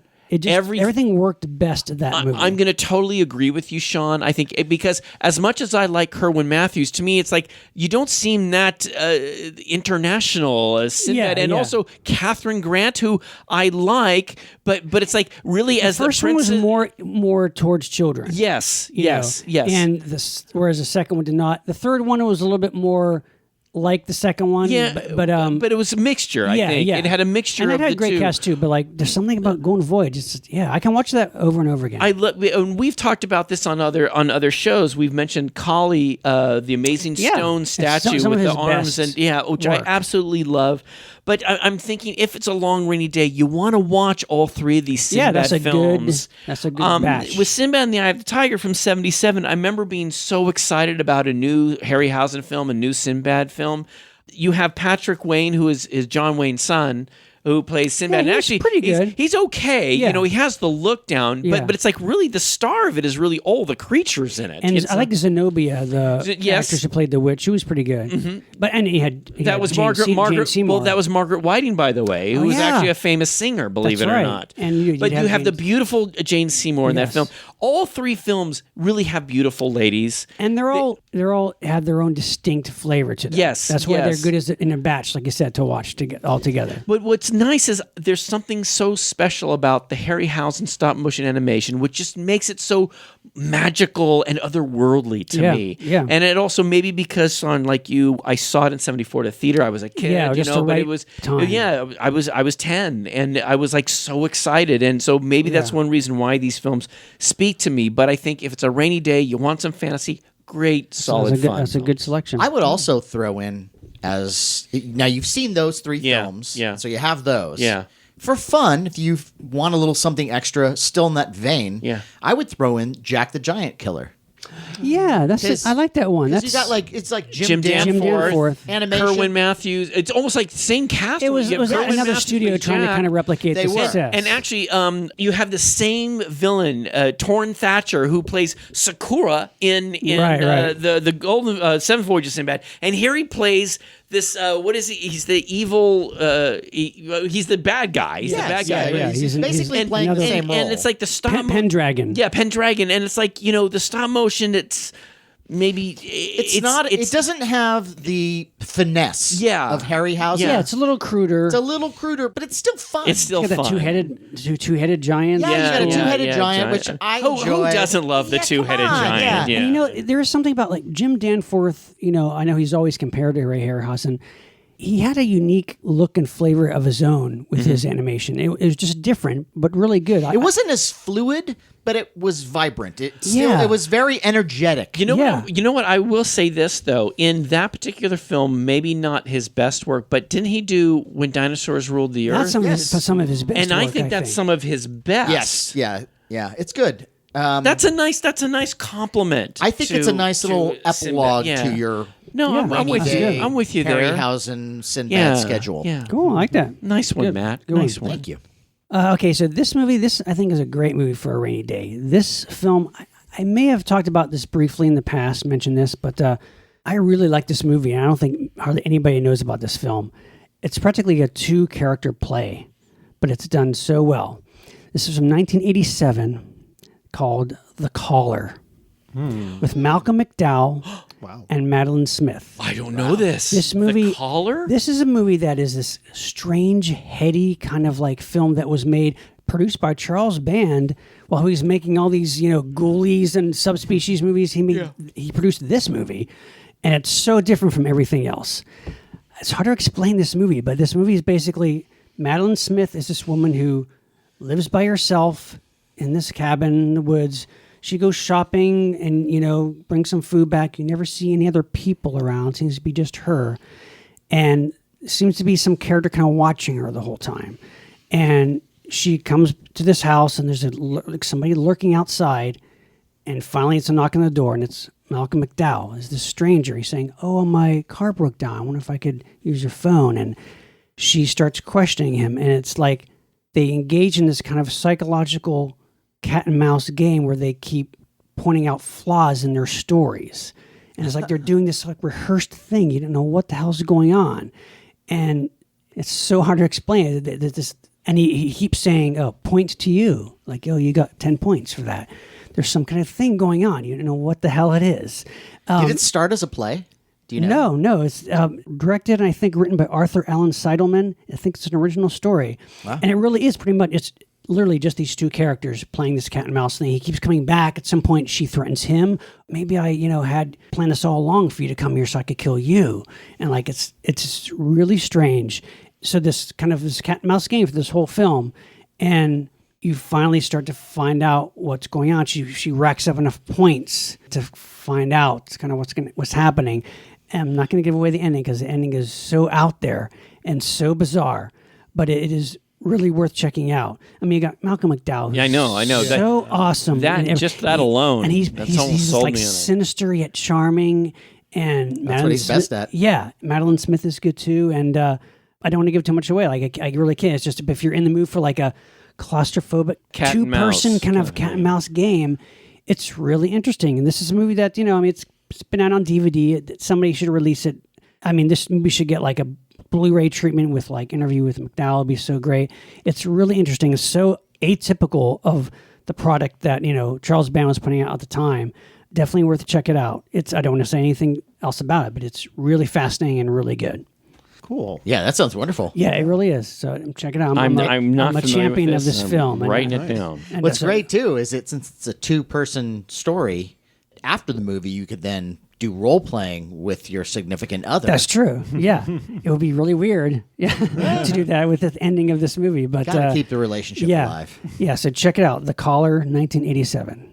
Well, here's one that is a film that every time I watch it, I enjoy it more. Mm-hmm. I think I saw it in the theater when I was pretty young, and it kind of went over my head. Mm-hmm. But I love it now, and that is the 1976 version of The Man Who Fell to Earth. Oh. Ah, yeah. Oh. Directed by Nicholas Roeg, who did, Don't Look Now and Walkabout. And first of all, you've got David Bowie, who was born to play this role. Yeah, He was born to play the role of an alien. Uh-huh. And he does it so well. And sometimes, when you got a musician walking into acting, you don't really know how it's going to go. Sure. But he has this enigmatic quality that he brings to that entire movie where he can do very little and say so much. Right. Yeah. And the plot is, if you're not aware of this film, is that he's like this emissary from an alien race where they're running out of water. And so he comes to Earth to somehow figure out a way to get water from Earth to his planet. And so what he does is through his understanding of alien technology, he creates all these patents for all this, new Right. Earth technology that finances his ultimate goal, which is to create this rocket to take water to his planet. His family, right? Yeah. And his family, they always do these great cutaways in the movie where his family is waiting for him. And it's like this desert is encroaching on where they're waiting for him. Right. And every time you see them, they're just weaker and weaker. Right. And so it's heart-wrenching. Right. And at the same time, now you've got Bowie here trying to work out how to behave like a human being and how to build this empire. And you see him do it from a very, very, like from when he first arrives on Earth, gradually building this empire. And initially, all he does is drink water. Because, that's the hardest thing to get.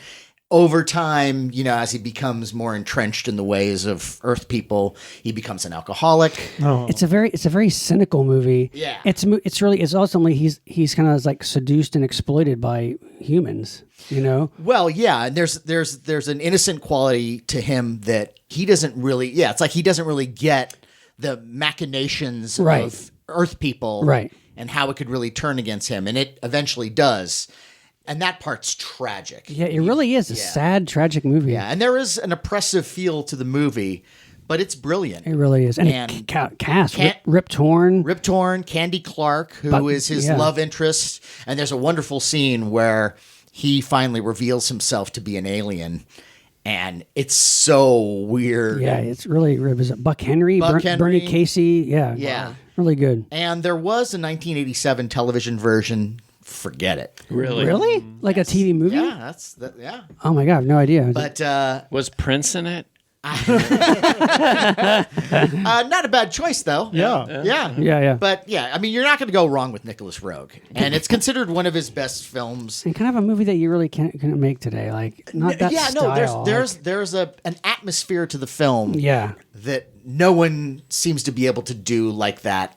Right. Now. Right. Yeah, that's a good one. Yeah, it's a great movie. Matt, that's a good one. Nice. Okay, so what if we did kind of a lightning round? All right. All right. Maybe like a couple each? Yeah, throw sure. them out. Let's go for it. Forgive me for being repetitive. I'm going to go back to Japan. I want to single out the films of a director named Minoru Kawasaki, who used to direct an Ultraman series called Ultraman Tiga.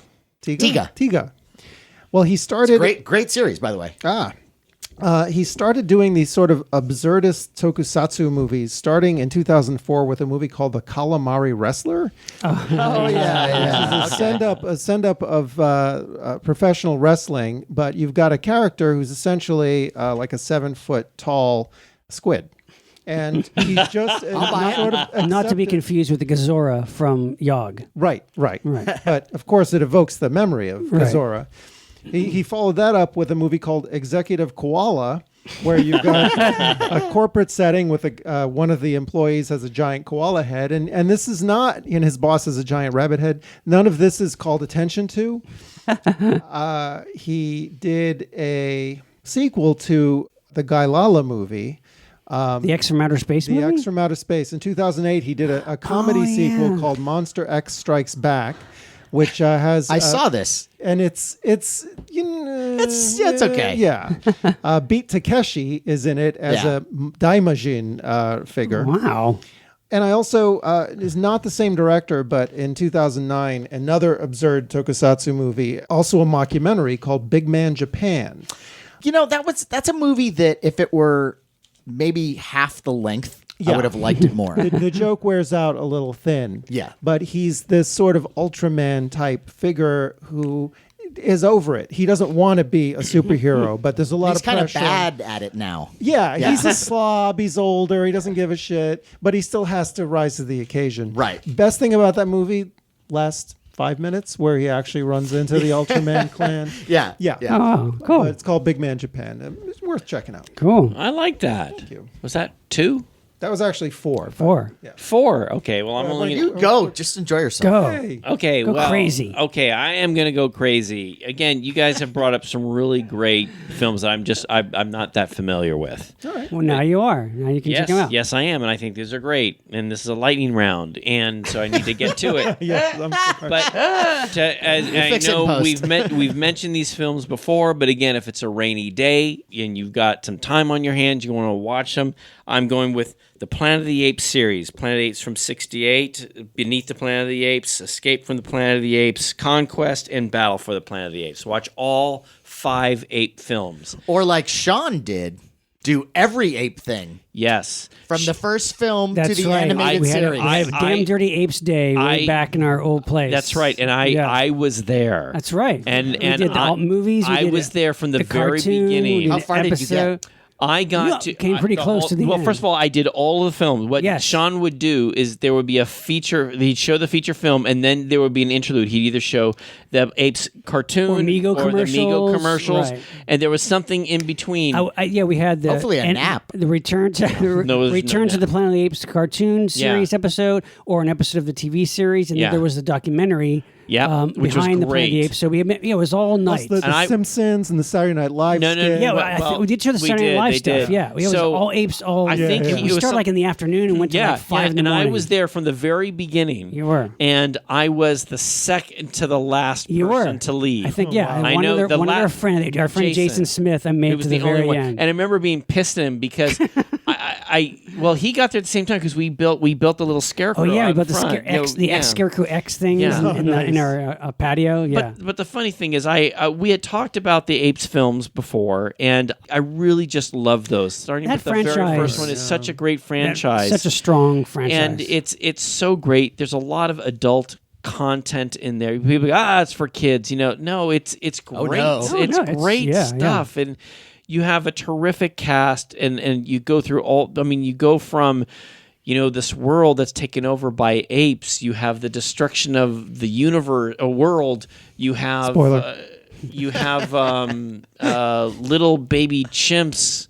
Aw, And, the baby I mean, chimps. it's the I'm not gonna, and then you have mutants. I mean, it's got but everything. it's the ingenuity of the running of that franchise that every film is so different from the other, Yeah. but Right, still formed a consistent franchise Yeah. in its own way. I mean, and yeah. like what we did when we watched all that stuff, I mean, it was well over. It seemed like it was well over 10 hours Oh, worth yeah, of yeah. content, and I had a blast. I It had a was so great fun. time. Yeah, that's a good. Along those same lines, and I know there's no way you could do it with this next series that I'm going to bring up, and I will probably do a completely separate show on this next topic. By yourself? Let us know how that goes. and waiting. Are you writing this at this time? I was distracted by your humorous comment. Oh, You threw me off. Oh no. But we'll probably do a show on this next film Okay. that I'm going to talk about. Okay. But it's actually a whole TV series that was done for HBO, which has had 7 seasons and is incredibly popular and big. And I'm talking about, Of course. the Game of Thrones. And I just want you to know that I've been catching up. I Yeah. just finished with my wife season 4. Right. So I finished because my wife is rewatching all of them with me I mean, now. they're so- I have season 3 to go. But so far, it's fantastic. I'm Yeah, it's one of fantastic. these. I'm one of these people who I got into it late. No, But me like too, yeah. after season 4, I'm like, what is this thing so popular? And it's like, what, medieval stuff? Well, yes, it's medieval, but there's these fantasy elements. And talk about medieval times. You forget about how drastic, how violent. Sure. This whole world. Now, granted, this is a fantasy world. This is not a real world. It's based on But the book fantasy- yeah. Song of Fire and Ice by George R.R. Martin, and it does not take place in any kind of like real land. Right, It's a right. totally made up land, but let's say it takes place in medieval times, and it kind A of restaurant? no. That would be great though if they did that. Okay. Game of Thrones Okay, restaurant. sure. But you have a series of multiple families. There are these different families that kind of have different thrones, and you kind of follow. They kind of follows the Stark family first, and all these other parts or pieces of these other families are all intertwined, and there is sex, there is violence, there's nudity, there's dragons, there's Walking but it does Dead. all the really kind of hardcore like realism of living that time. Is blended well with the fantasy elements. Yes. Because you could go too much one way or the other. Yeah, But like when I started watching it, the fantasy elements kind of slowly start to thread more and more. Yeah. But they still do it well. Extremely well. It's movie quality, and it's like And you it's understand. incredible. You understand when you start watching it. My wife and I, we said, "Well, we're going to see what all the fuss is about." From episode 1, season 1, That's great. From that very first episode, we were hooked. Yeah, no, it's, And there's so much to talk about, which we will do for another show. But this is like over 70 hours. yeah. worth Well, of luckily, I content. think I'll get through the 7th season. 'Cause I think Yeah. the 8th season is coming out in 2019. So Yeah. You yeah, have some yeah. time. So we're, You- yeah, you have but some- we're To me, working through that it. show wins. Yeah. Like, Yeah. Yeah, of yeah. anything that's Yeah. on the air, you're not going to get better than that. And Yeah. Matt, I will totally agree with you on every level. The acting, the writing, Everything about it. like you said, what Sean said, like when you watch one of these episodes, you're watching like feature film. It's a mini quality. movie Yes, every yeah. episode. And yeah. it's mind-boggling to watch all Tremendous, this, and it's not like, so here we have a main cast of 7 people. It's not. It's like 70. So it's I mean, a it is cast. It's so a much, like- massive cast, and Yeah. you could say, well, do I forget which person is? You remember what they look like. You may not remember everyone's name, but it's Yeah. almost. But the it's just- storytelling's so strong. it's Like you so just Yeah, you follow incredibly it. strong. You follow it all. Yeah. It's and great. and so again, this has to be an incredibly long, rainy. It's like a long, rainy. It's like a month. Rainy whole year. month. Well, maybe no, Yeah. not if you watch You're gonna one after start the other. building an arc. Yeah. But if it's a long, rainy, maybe get into snow. Maybe it's a blizzard and you're snowed in and you're stuck and you can't call. There's bears you outside. can't call pizza delivery. No. You're stuck only eating to like eat cans your of own beans and flesh. stuff. And you can watch. K rations. You can watch Game of Thrones. It's a good one. Yeah. How do you like them apples? I'm gonna start rewatching it too before the last season. Me too. Oh, cool. Sean? All right. This is a film that I probably have mentioned before, but I like it. It's a dark, grimy, gruesome, claustrophobic movie, but it's very effective. From 1980, Death Ship. Oh. This is Death Ship? Death Ship, yeah. Okay. This is George Kennedy, Richard Crenna, Nick Mancuso, Kate Reed. It's like there's Is this that the one with cruise the ship. skull on the front of Well, the that was the ship? poster, yeah. Yeah, I remember There's this that. cruise ship that's rammed by this mysterious, ghostly freighter, and the handful of survivors of the shipwreck end up getting on the freighter, and it's like abandoned, but there's weird shit going on. It's like there's strange accidents on the ship.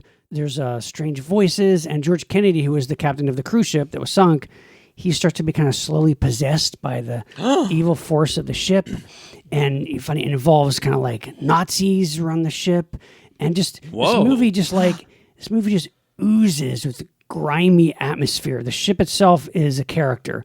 There's one point where like this chick is taking a shower and it turns to blood, and there's like oil, like people falling into vats of oil. It's just a claustrophobic, creepy movie. Death Ship. Yeah, I really like it. It's just worth seeing. I think it's really good. So check it I out. remember, you know what's funny? I remember when the ad came out, Yeah, and my yeah. first thought, it looked cheesy, you I mean, know? And it's cheap and George Kennedy but was doing it's- anything at that time, you know? Richard Crenna's great in it. I mean, He's it's- always good. Yeah, and it's just it puts the characters through the ringer. I mean, it's really effective. I think it's worth watching. Another one to throw out there was a movie just came out just recently called Annihilation. Annihilation. I had that on my list. Yeah, So good. This is like I guess this movie directed by Alex Garland. Now my wife didn't realize as soon as she started watching. Wait a minute, I know this is based on a book that she's read. Right. Based on a book by Jeff Vandermeer. I guess a trilogy of books called the Southern Reach trilogy, and fascinating idea. It's Natalie Portman, Jennifer Jason Leigh, Gina Rodriguez. There is this kind of like area somewhere in the United States where the entire area is kind of under this I think they call it the shimmer. Yeah, the shimmer. And it's like this strange area where physical laws don't apply. People go in, they send in units, research units, nobody comes out. Oh, I remember the preview for this. Yeah, Okay, it's like, okay. what's going on? And Natalie Portman is like a biologist whose husband was like one of the military guys who was sent in. He disappeared for a long time, and suddenly he comes back. He's the only one who's come back, but he's like sick and can't talk. So she goes in with like an all-female, kind of like The Descent. The Descent, right, You know, where yeah. like a strong all-female cast go into the shimmer to see what's going on, and it is very strange and kind of like laws don't apply. It almost reminded me a little bit of like The Color Out of Space from Lovecraft, in that like this strange kind of infection is growing in all the flora and fauna, and the strange, bizarre. You've got like plants and animals mutating at a highly advanced level. Yeah, and there's one like point they have to get to, like a lighthouse or something, where there's a source of like the infection they have to get to. And it's just lots of bizarre things happen. I think it's been criticized for being a little thin on characterization, but Couple characters are a little bit. kind And of. my wife says that there was a lot more to the book, but I mean, I haven't read the book, but I really enjoyed the movie. And loved Natalie it. Portman's great. It gets really weird, and it's worth checking out. It gets weird, but you're still able to follow it. Yeah. In a way, it's almost like a good double feature with The Arrival. Yeah. You know, it's another which kind of, I really like. Yeah, that was great. But that's a good double Annihilation is feature. like, it's weird. It gets gruesome at points. It's like really strange, kind of some Lovecraftian stuff going The on. art direction of that movie, I think, is Yeah, wonderful. it's really, really good. It's What's it rated? Do you remember? Is it R? It's R. Yeah, definitely R. It just came out this year, Annihilation, and definitely worth checking out. I'm putting that one on my list. I Yeah. remember seeing the preview. I don't know. It Yeah. just seemed kind of. I I don't didn't know really if it totally really get did it. well. Yeah, I don't ju- know how well it was promoted, but it's worth checking out. But if Good. Sean Sheridan says check it Yeah. out, I'm going to check it out. check it out. I love that one. All right. I've got one that is a movie that we all know, but we don't really talk about too much. And I saw it again recently, and I have a new appreciation for it because there's a lot of elements to it that hit my sweet spots all over my brain. Okay. And that is the movie Atragon.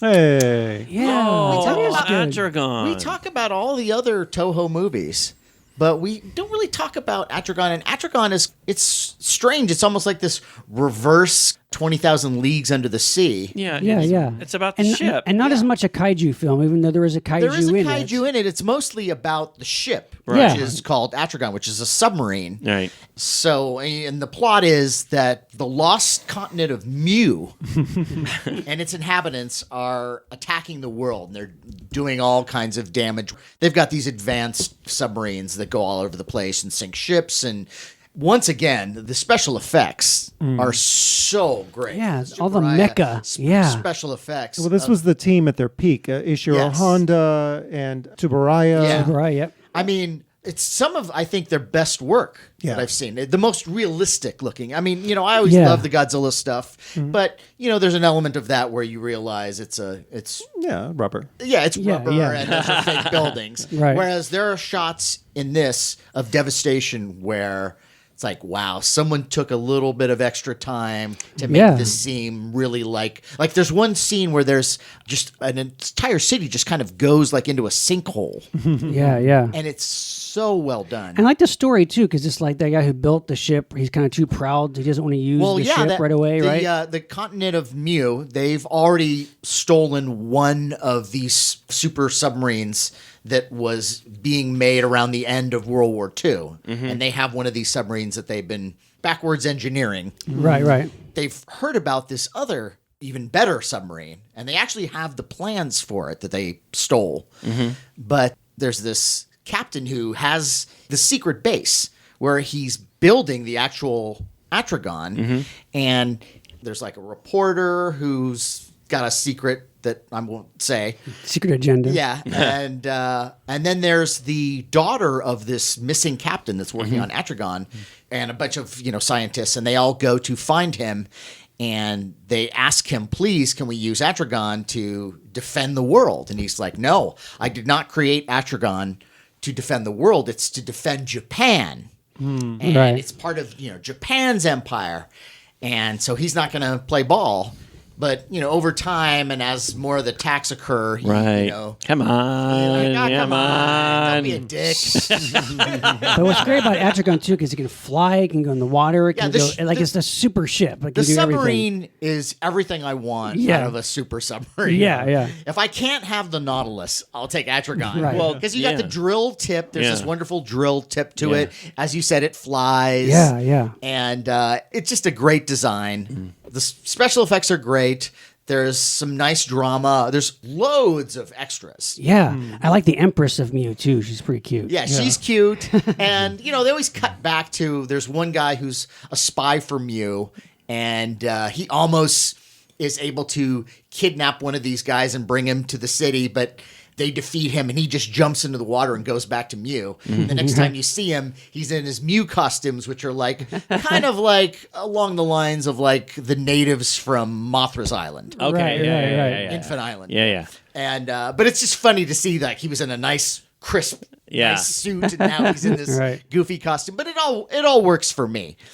And Atragon. yeah, and then you can't talk about Atragon without discussing Manda, which is the Yeah. god that the inhabitants of Mu worship. Right. And he's an actual monster, which Yeah. is sort of like a serpent Snake dragon. who thing. kind of looks like a Chinese or Japanese yeah. dragon. It's like a traditional, isn't it? Like a traditional Very Japanese much, dragon. but when it reappears again in Destroy All Monsters He's later different. on, It doesn't have that. Doesn't have all It's- of the it's the- it's- antenna. yeah. and you go, where are your legs? Yeah. Yeah. It just becomes a That was snake. my little issue. Yeah. It's a small issue. Yeah. Yeah.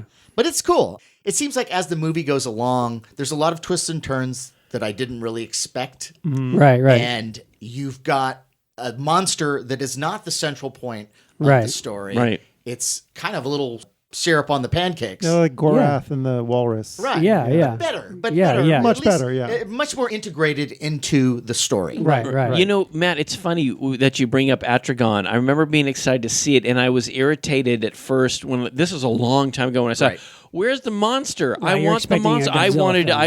film. That is what I wanted or expected.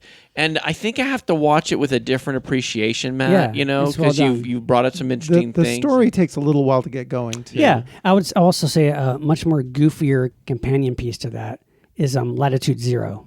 Yeah. Yeah. Which is also really fun, but just in a different way because it's bonkers. Yeah. But fun. Yeah, definitely worth watching. I love that one. And my second one is a more recent one. Okay. And it's another horror comedy. Again, I think, rainy day, something lighthearted. Some and laughs. fun, but also creepy at times. And that's one that I saw on Netflix called The Babysitter. The Babysitter. 2017.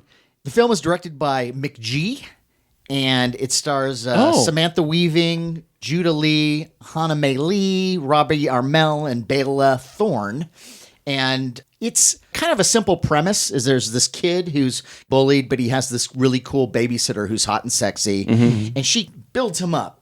So, you're gonna be quite the ladies' man when you get older, and just seems like a really great babysitter. And so she's babysitting him. He goes to bed, and when he wakes up in the middle of the night, he goes downstairs to see what she is doing. When she's not hanging around him. Right. She's got all her friends over. He finds out that they're Satan worshipers. And that they're going to do a ritual which requires him and his blood to complete this ritual. And he sees one part of the ritual where they got some kind of nerdy guy who the babysitter's sort of flirting with. Right. And all of a sudden, out of nowhere, knives come out and they stab him in the head. No. And that's when he knows, the shit's gotten real. Oh my So gosh. is it kind of broad comedy It's or is kind it of broad, but it's also... That doesn't sound funny. Well, it is. There's Oh, it is? What kind of sick mind? the What? babysitter, whose name is B, is really charming. And there's the people who are in her little coven. Like this one girl who's kind of a bubblehead, and then there's one guy who's like the classic hunk douchebag. Right. And the kid becomes the hero. And the rest of the movie is the cult people trying to get the kid. And sometimes you could tell that the babysitter admires the kid too. Right, She's right, almost right. regretting the fact that she has to go after this kid, but she's signed this deal with the devil. Right. That she has to do this, or else she's not going to get all the things that have been promised to her Right, by right. these Right. dark forces. Interesting. And, Yeah, it and sounds it's fun. really good. It's a lot of fun. And I said, is it the greatest film ever? No, but it is very entertaining from beginning to end. Good And I for a think rainy it's day. Definitely worth enjoying on a rainy day. But Cool, not very if you're cool. being babysat by somebody. True.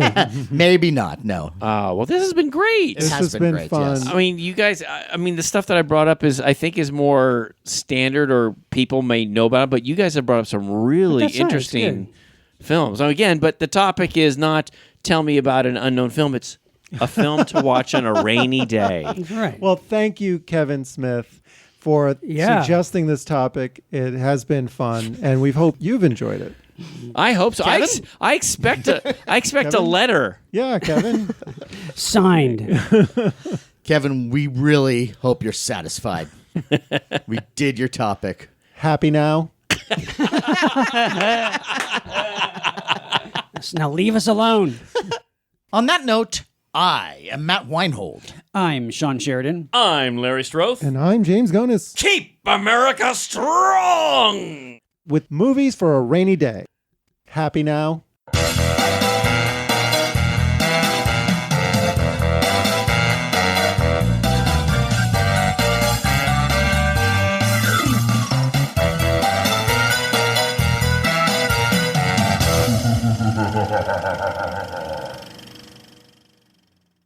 Okay, So whose topic is this? So we're good with this topic, right? This is just an excuse to talk, recommend movies. So rainy day. It's something. are rainy It's day, right? raining, and then so you Just would have to movies, watch a movie. Movies like you're stuck at home I and thought it's like- you want to watch. It's like literally that's all it is. And we can talk about this on the show. Didn't Kevin Smith, Yeah. our smooth young intern, Yes. He suggested this to James. And I can read it. Yeah, verbatim. you sent the email. All right. Yeah. And then I guess we all kind of agreed to do That it. it's yeah. Because a lot of the stuff that I'm recommending, it may be stuff that I've talked about. Yeah, I did. And Several of the ones I have are maybe ones we've touched on, But- not in detail. Right. And here's the but, and we can talk about this. When he says films to watch on a rainy day, my thought is it's a long rainy day or it's a snowstorm Yeah, where you can't you're- leave your house. You're stuck in a. That's kind of how What I. if you in a live in L.A. and there are no rainy days? Like It's a heat wave. it's a heat wave. It's heat wave. I have- wave movies. I have something for that. Okay. I mean, if you want to, if there's another way to title it, I'm open to that. Like we can call it like. Oh no! Rainy days. I say. I think it's funny that we'll kind of make fun of the yeah, but yeah, the it's funny like a figure of speech. Rainy day. It could But be yeah, like you could be like a stuck, rainy day stuck at fun. home with a diseased liver and you can't move and you want watch a bunch of movies. Well, I'll read. Look, it'll suffice, I think, if I read what Kevin wrote. All right. And that way it'll explain it. All right, Yeah. go. Are you going to read it? Oh, you're going to read it for the show? Yeah. Oh, Yeah, okay. I think it's okay, good. Yeah, sure. yeah. Now, how do you feel about ending with? Okay, so we talk about rainy day or snowstorm or heat wave. Well, what if it's the end of the world? We could end with okay. Why are we then adding a new topic to the? Yeah, that's literally a different All topic. right, I think okay. it's. I think Because it's first of all, there Your would house- be no movie I would housebound. watch. It would have been Your Doesn't nice. make any yeah. sense. It would have been You're nice. housebound. It would have You're been housebound. nice if one of you said, "Larry, that's a whole other topic." It's really We like your did, house. though. You didn't. You Didn't we no. send it over the? No. I email machine? I said I think we should keep it simple and not Yeah. just keep it rainy day. Okay. Yeah. I mean, it just Why did you we're- come up with a bunch of we're- end of the world movies? Yeah, I mean, No. it's just movies that you want to watch at home. Okay. You're stuck at home. But no, I need to know logically. No, no, I- I need to know logically. It's the end of the world, and you're like, let's watch a movie. That's not like, hey, let's call my girlfriend from high school and see if she'll have sex with me. Really? It's the end of the Really? world. You're not gonna sit and watch a film?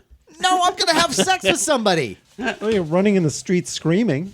Yeah, no, I'm gonna panic. Exactly, James. I'm gonna fucking panic. yeah. Oh, really? And you're gonna be watching what? The fucking Something- rescuers down under? First of all, that's not a film that I would watch if the end of the world was coming. Forbidden Planet? No. King Kong. You're gonna watch a movie at the end of the world. Well, this particular one made me feel Super kinda Mario happy. Brothers. Oh yeah. Since this is an extra, go ahead. What's the movie? Well, What's the movie? okay, I'm going to tell you. I'm going to tell you what I wrote here. If it was the end of the world, and I know. Okay. Right? Okay, I got 2 hours. You get 2 hours exactly. At the end of that 2 Into the hours, Well, let's say the an hour world is four- going to end. Okay, I'm going to watch. It Came from Outer Space from 1953. Oh my God. Because it has an uplifting. It makes me feel good that the aliens out there. At least it's like we're stupid. We're gonna make mistakes. We're gonna destroy ourselves. But it's nice to know that there's some other creatures out there that know to keep away from Okay. nuclear stuff. They've handled it better than we have, Right. And that would make me feel good. All right, I will watch Failsafe. Yeah. But would that Dr. make you bitter Strangelove. and angry? Yeah. That's Is like that the how rest you of my want to spend life. your last moments? You want to talk about bitterness and anger? Human Is that- Centipede. That's a good one. I'm feeling like if only people could get together on our Yeah. planet, Yeah. like With ass to mouth? these three people did. That's like hell. That's the film I'd watch after the end of the world. It's like, Right. well, here I am. You got to watch Human Centipede. That's So what- I'm assuming you think you're going to be in hell now. You're actually going to be in hell. You've already made your well, reservation. maybe it's not hell. Maybe it's limbo. Maybe I'm in limbo or purgatory for a little Oh, bit. do you remember the Carlin bit? There was a Carlin bit. No. where George Carlin would always talk about the different. He's because he grew up Catholic Yeah, too, and as- so he's, as did- yeah, yes. And he's describing all the different places you can go, and Yeah. the one I always didn't really understand was limbo. Yeah. Because it was where unbaptized babies went. Yeah. And so, yeah. And Imagine, it wasn't heaven, it wasn't No, hell, it no. wasn't purgatory, it was just limbo. Limbo. What was it? He goes, welcome to limbo. And that was his description of limbo. But see, it's more than that. If it's all these unbaptized babies, so you got all these babies there. And so they're, well, some are angry, some are like chewing on I don't know, Limbo? like, Limbo sandwiches? You know, their little rattle or something. Limbo rattles? That's hell to me. Surrounded by crying babies. You know what was funny? I will say this though. Maybe we should do a heaven and hell episode. But That's not bad. idea. I thought to myself, Heaven and hell okay, if I depiction. went to That's not hell, bad. if I went to hell, I guess, what if I went to the hell that guy accidentally in that Twilight Zone episode where it was the people showing the slides, you know? You're thinking Night Gallery. Oh, Night Gallery. Gallery. Night Gallery. Remember that one? Yes, I And love that one. And I thought with to John my- Aston. And I thought to myself, I could deal with that. I don't, I could find some pleasure. Here's in- the hell that I could deal with is the Twilight Zone episode where Pip. the Pip. Mr. Pip. Yeah. Yeah, Sebastian Sebastian Cabot is Cabot. the devil. And Oh. You always win at gambling. Yeah. All the women love you. That's right. And the guy gets tired of everything. He's, I'm I don't always think I winning. get tired of it. you know what? I just sleep a lot. Yeah, yeah. I Watch some TV. You'd watch some movies. Yeah. Okay, I know how it ends, but fine. Yeah, It's yeah. okay. I could make this work at least for a couple centuries. Yeah, totally. I agree. Yeah. No, that one's all right. The hell that I would not want is the hell in The Beyond.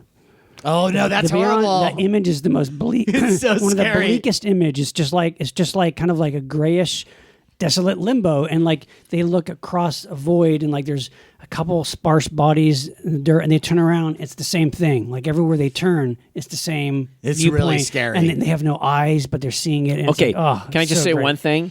But is anyone on fire? No. Running through they, going, look, they look like they may have been burned though. well, But I would think you that know, if you're in hell, if you're not burned, if you're not getting burned, you're but not.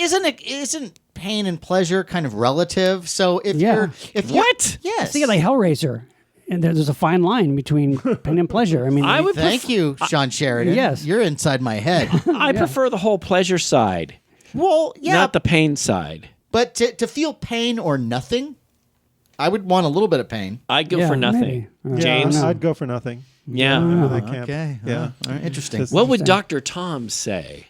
Let me get him on speaker. Yeah. Right. Well, I will say that. For We'll save that for the next I do, Dr. Tom I do one. like the idea of a heaven and hell episode. Yeah, it's a That could good be one. That's a great one. Yeah. yeah. We'll save that for another. That's really good. I think we should do that one. cool. Yeah. Okay. all right. start Shall we this? do this? All right. We're so excited. Okay. Here we go. Now we're going to do it. Yeah, it's gonna Ready? I love your enthusiasm.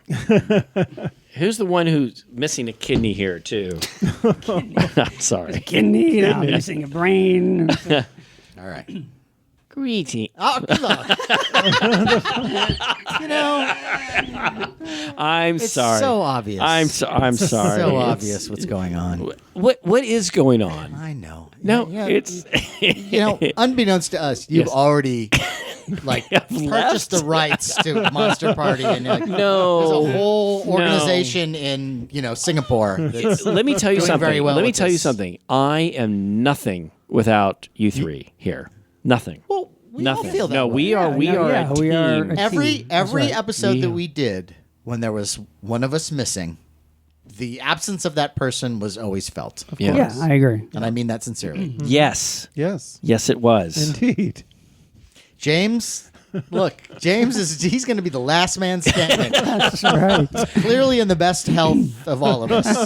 It's funny because I thought about that, like which of us, because we had this, health scare with Sean and everything. I had my and back. You had your back. Right. No, I was thinking about this and think, when we get to a certain age, which one of us is going to, I'll probably go first.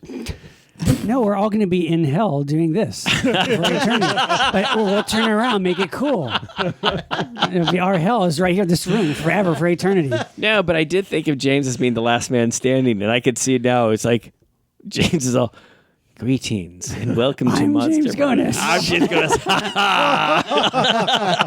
It's my show now. And I don't want myself to see my list. You're peeking already. See, I can't even read your list. Well, then it's worked. That's great. Wow. Because I certainly need to cheat from you because I've come with nothing. I see. Yes. All right. Came with nothing? No, I have something. He's got a laptop. I got a right? laptop. I got a whole thing. Cool. All right. Let's do it. We're gonna do it. Okay. And there's no right and wrong. There's no right and wrong answer. No. No, there's no answer. No, there's some wrong ones. I mean, That's what I'm worried I'll about. be the judge of that. yeah. Yeah. It's your show. It is. Yes, it is. Never forget that. Welcome to the Matt Weinhold Show. Presented by Matt Weinhold. Matt Weinhold Joint. Featuring Cooperation with Matco Productions.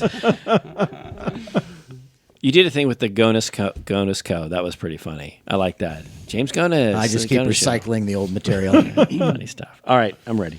And it's great because there's a lot of different people that sort of different nationalities that took part of this. Sounds great.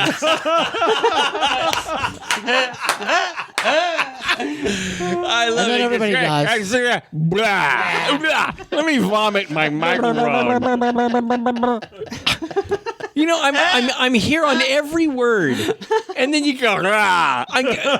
Demon booze. It happens. No, hey man, I'm with you. I know we're the only ones. We're the only one. It's weird. It's lopsided. No. and his comic book history, and he's trying to preserve the integrity when the hero is being adapted into a. Sorry. The hero is being trans. It happens to all of us.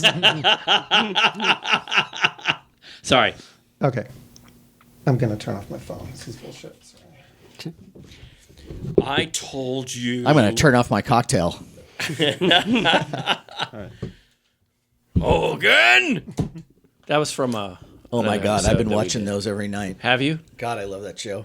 Okay, so where are we at here? Before, Larry and I are unable to speak words. Do you want to do one more? You do like a lightning round or something, or because we're like right at the hour and a half. Oh, good. Mark. Are you sure? I'm okay. So whatever you guys want to do. I mean, Yeah, whatever you want to do. Want to do just one more round and then wrap her up? Sure. Okay. Is that okay with you? one more regular round, then maybe a lightning round. You want to do that? Let's give it a try. Sure. Okay. And lightning round, we could just do like 2 quick ones or something. Whatever you want, man. Whatever you want. Okay. Now he's got all this vim and vigor. He's out of the hospital. Yeah, I'm ready now. Let's go. Right, Woo, let's move it. I can't keep up with this guy. Zippity-doo-dah. Kid. This guy is like... Zim zam zoom. See, here's the funny thing. We have cocktails, and it's like... Yeah, that's the thing, too. I can't drink right now. So You know what's that's funny why. is that there are times it's interesting the way this works. Is there are some times where we have drinks and I'm moving, and then there are other times where, and I think it's for me. It's just been, it's the heat. Yeah, it's the could be heat. too, yeah. It's been a long Yeah, day yeah. for me, and it's the heat. Guys, do you want to know what I did? Yeah, sure. I took the kids out to see the Brady Bunch house because, as you know, it's up for sale. Right, Yeah. right. Did you put a bid in? Was there any kind of open house? No. There's no open house. Because it's just the you exterior took a that was picture? used. Oh yeah, no, I know. I walk by it all the time. Yeah. It's by your old place. Yeah. That's funny. Anyway, yeah. my daughter was flipping out because she loves the Brady Bunch. She's seen them all. You gotta get those Mega figures for her. Yeah. Right. Get Alice. Yeah. Well, that's the thing that gets me. I don't know if they're going to do all of them now. It depends on how well they sell. Yeah. See, that's what I think. I don't think I think they're starting the wrong way. Why start with Al should be the last one? I agree. That's my 2 cents. Well, Are they listening to me? No. You know why? Because I'm not Dr. Migo. They should listen to Sean. you got to have the degree. Yeah, they should have started with Sam the Butcher. Oh, God. Yeah, Yeah, really. Alan Melvin? Yeah. I'd buy that. Yeah, and then I could customize him and make him into a Bilko figure. Or from our All in the Family. What's And his didn't he do Kelsey, one? yeah. Kelsey. And didn't he do one of the Banana Splits voices too? Yes, You're right, yeah. Yeah. Which And one? I think Underdog. One of the Underdog voices. Or Top Cat. Not Underdog. Not Underdog. No. Top Cat. There Cox, is right? That was Wally Cox. Yeah, Wally Well, Cox. one of the Underdog voices. Maybe. Yeah, I can't remember which one though. Yeah. Yeah. That's All right. Bless you, sir. okay. Anyway, let's go. All right. Okay, I'm sorry. Where are we? Okay, so James. Rainy Okay. day movies, Rainy day movies. All right. See, it's a rainy day, so that's why it's a lightning round. and that's why. Oh, that's funny. Oh, that's a delayed. It took me a moment. It took me a moment. That's funny. Lightning, rain, thunder. See? Give me a second here. I should have come up with it before. You should have. Oh, Don't you hate that? And it's like you're in your car driving home and you go, I should have said that. No! Oh, God. Every time. Every time. Every freaking time.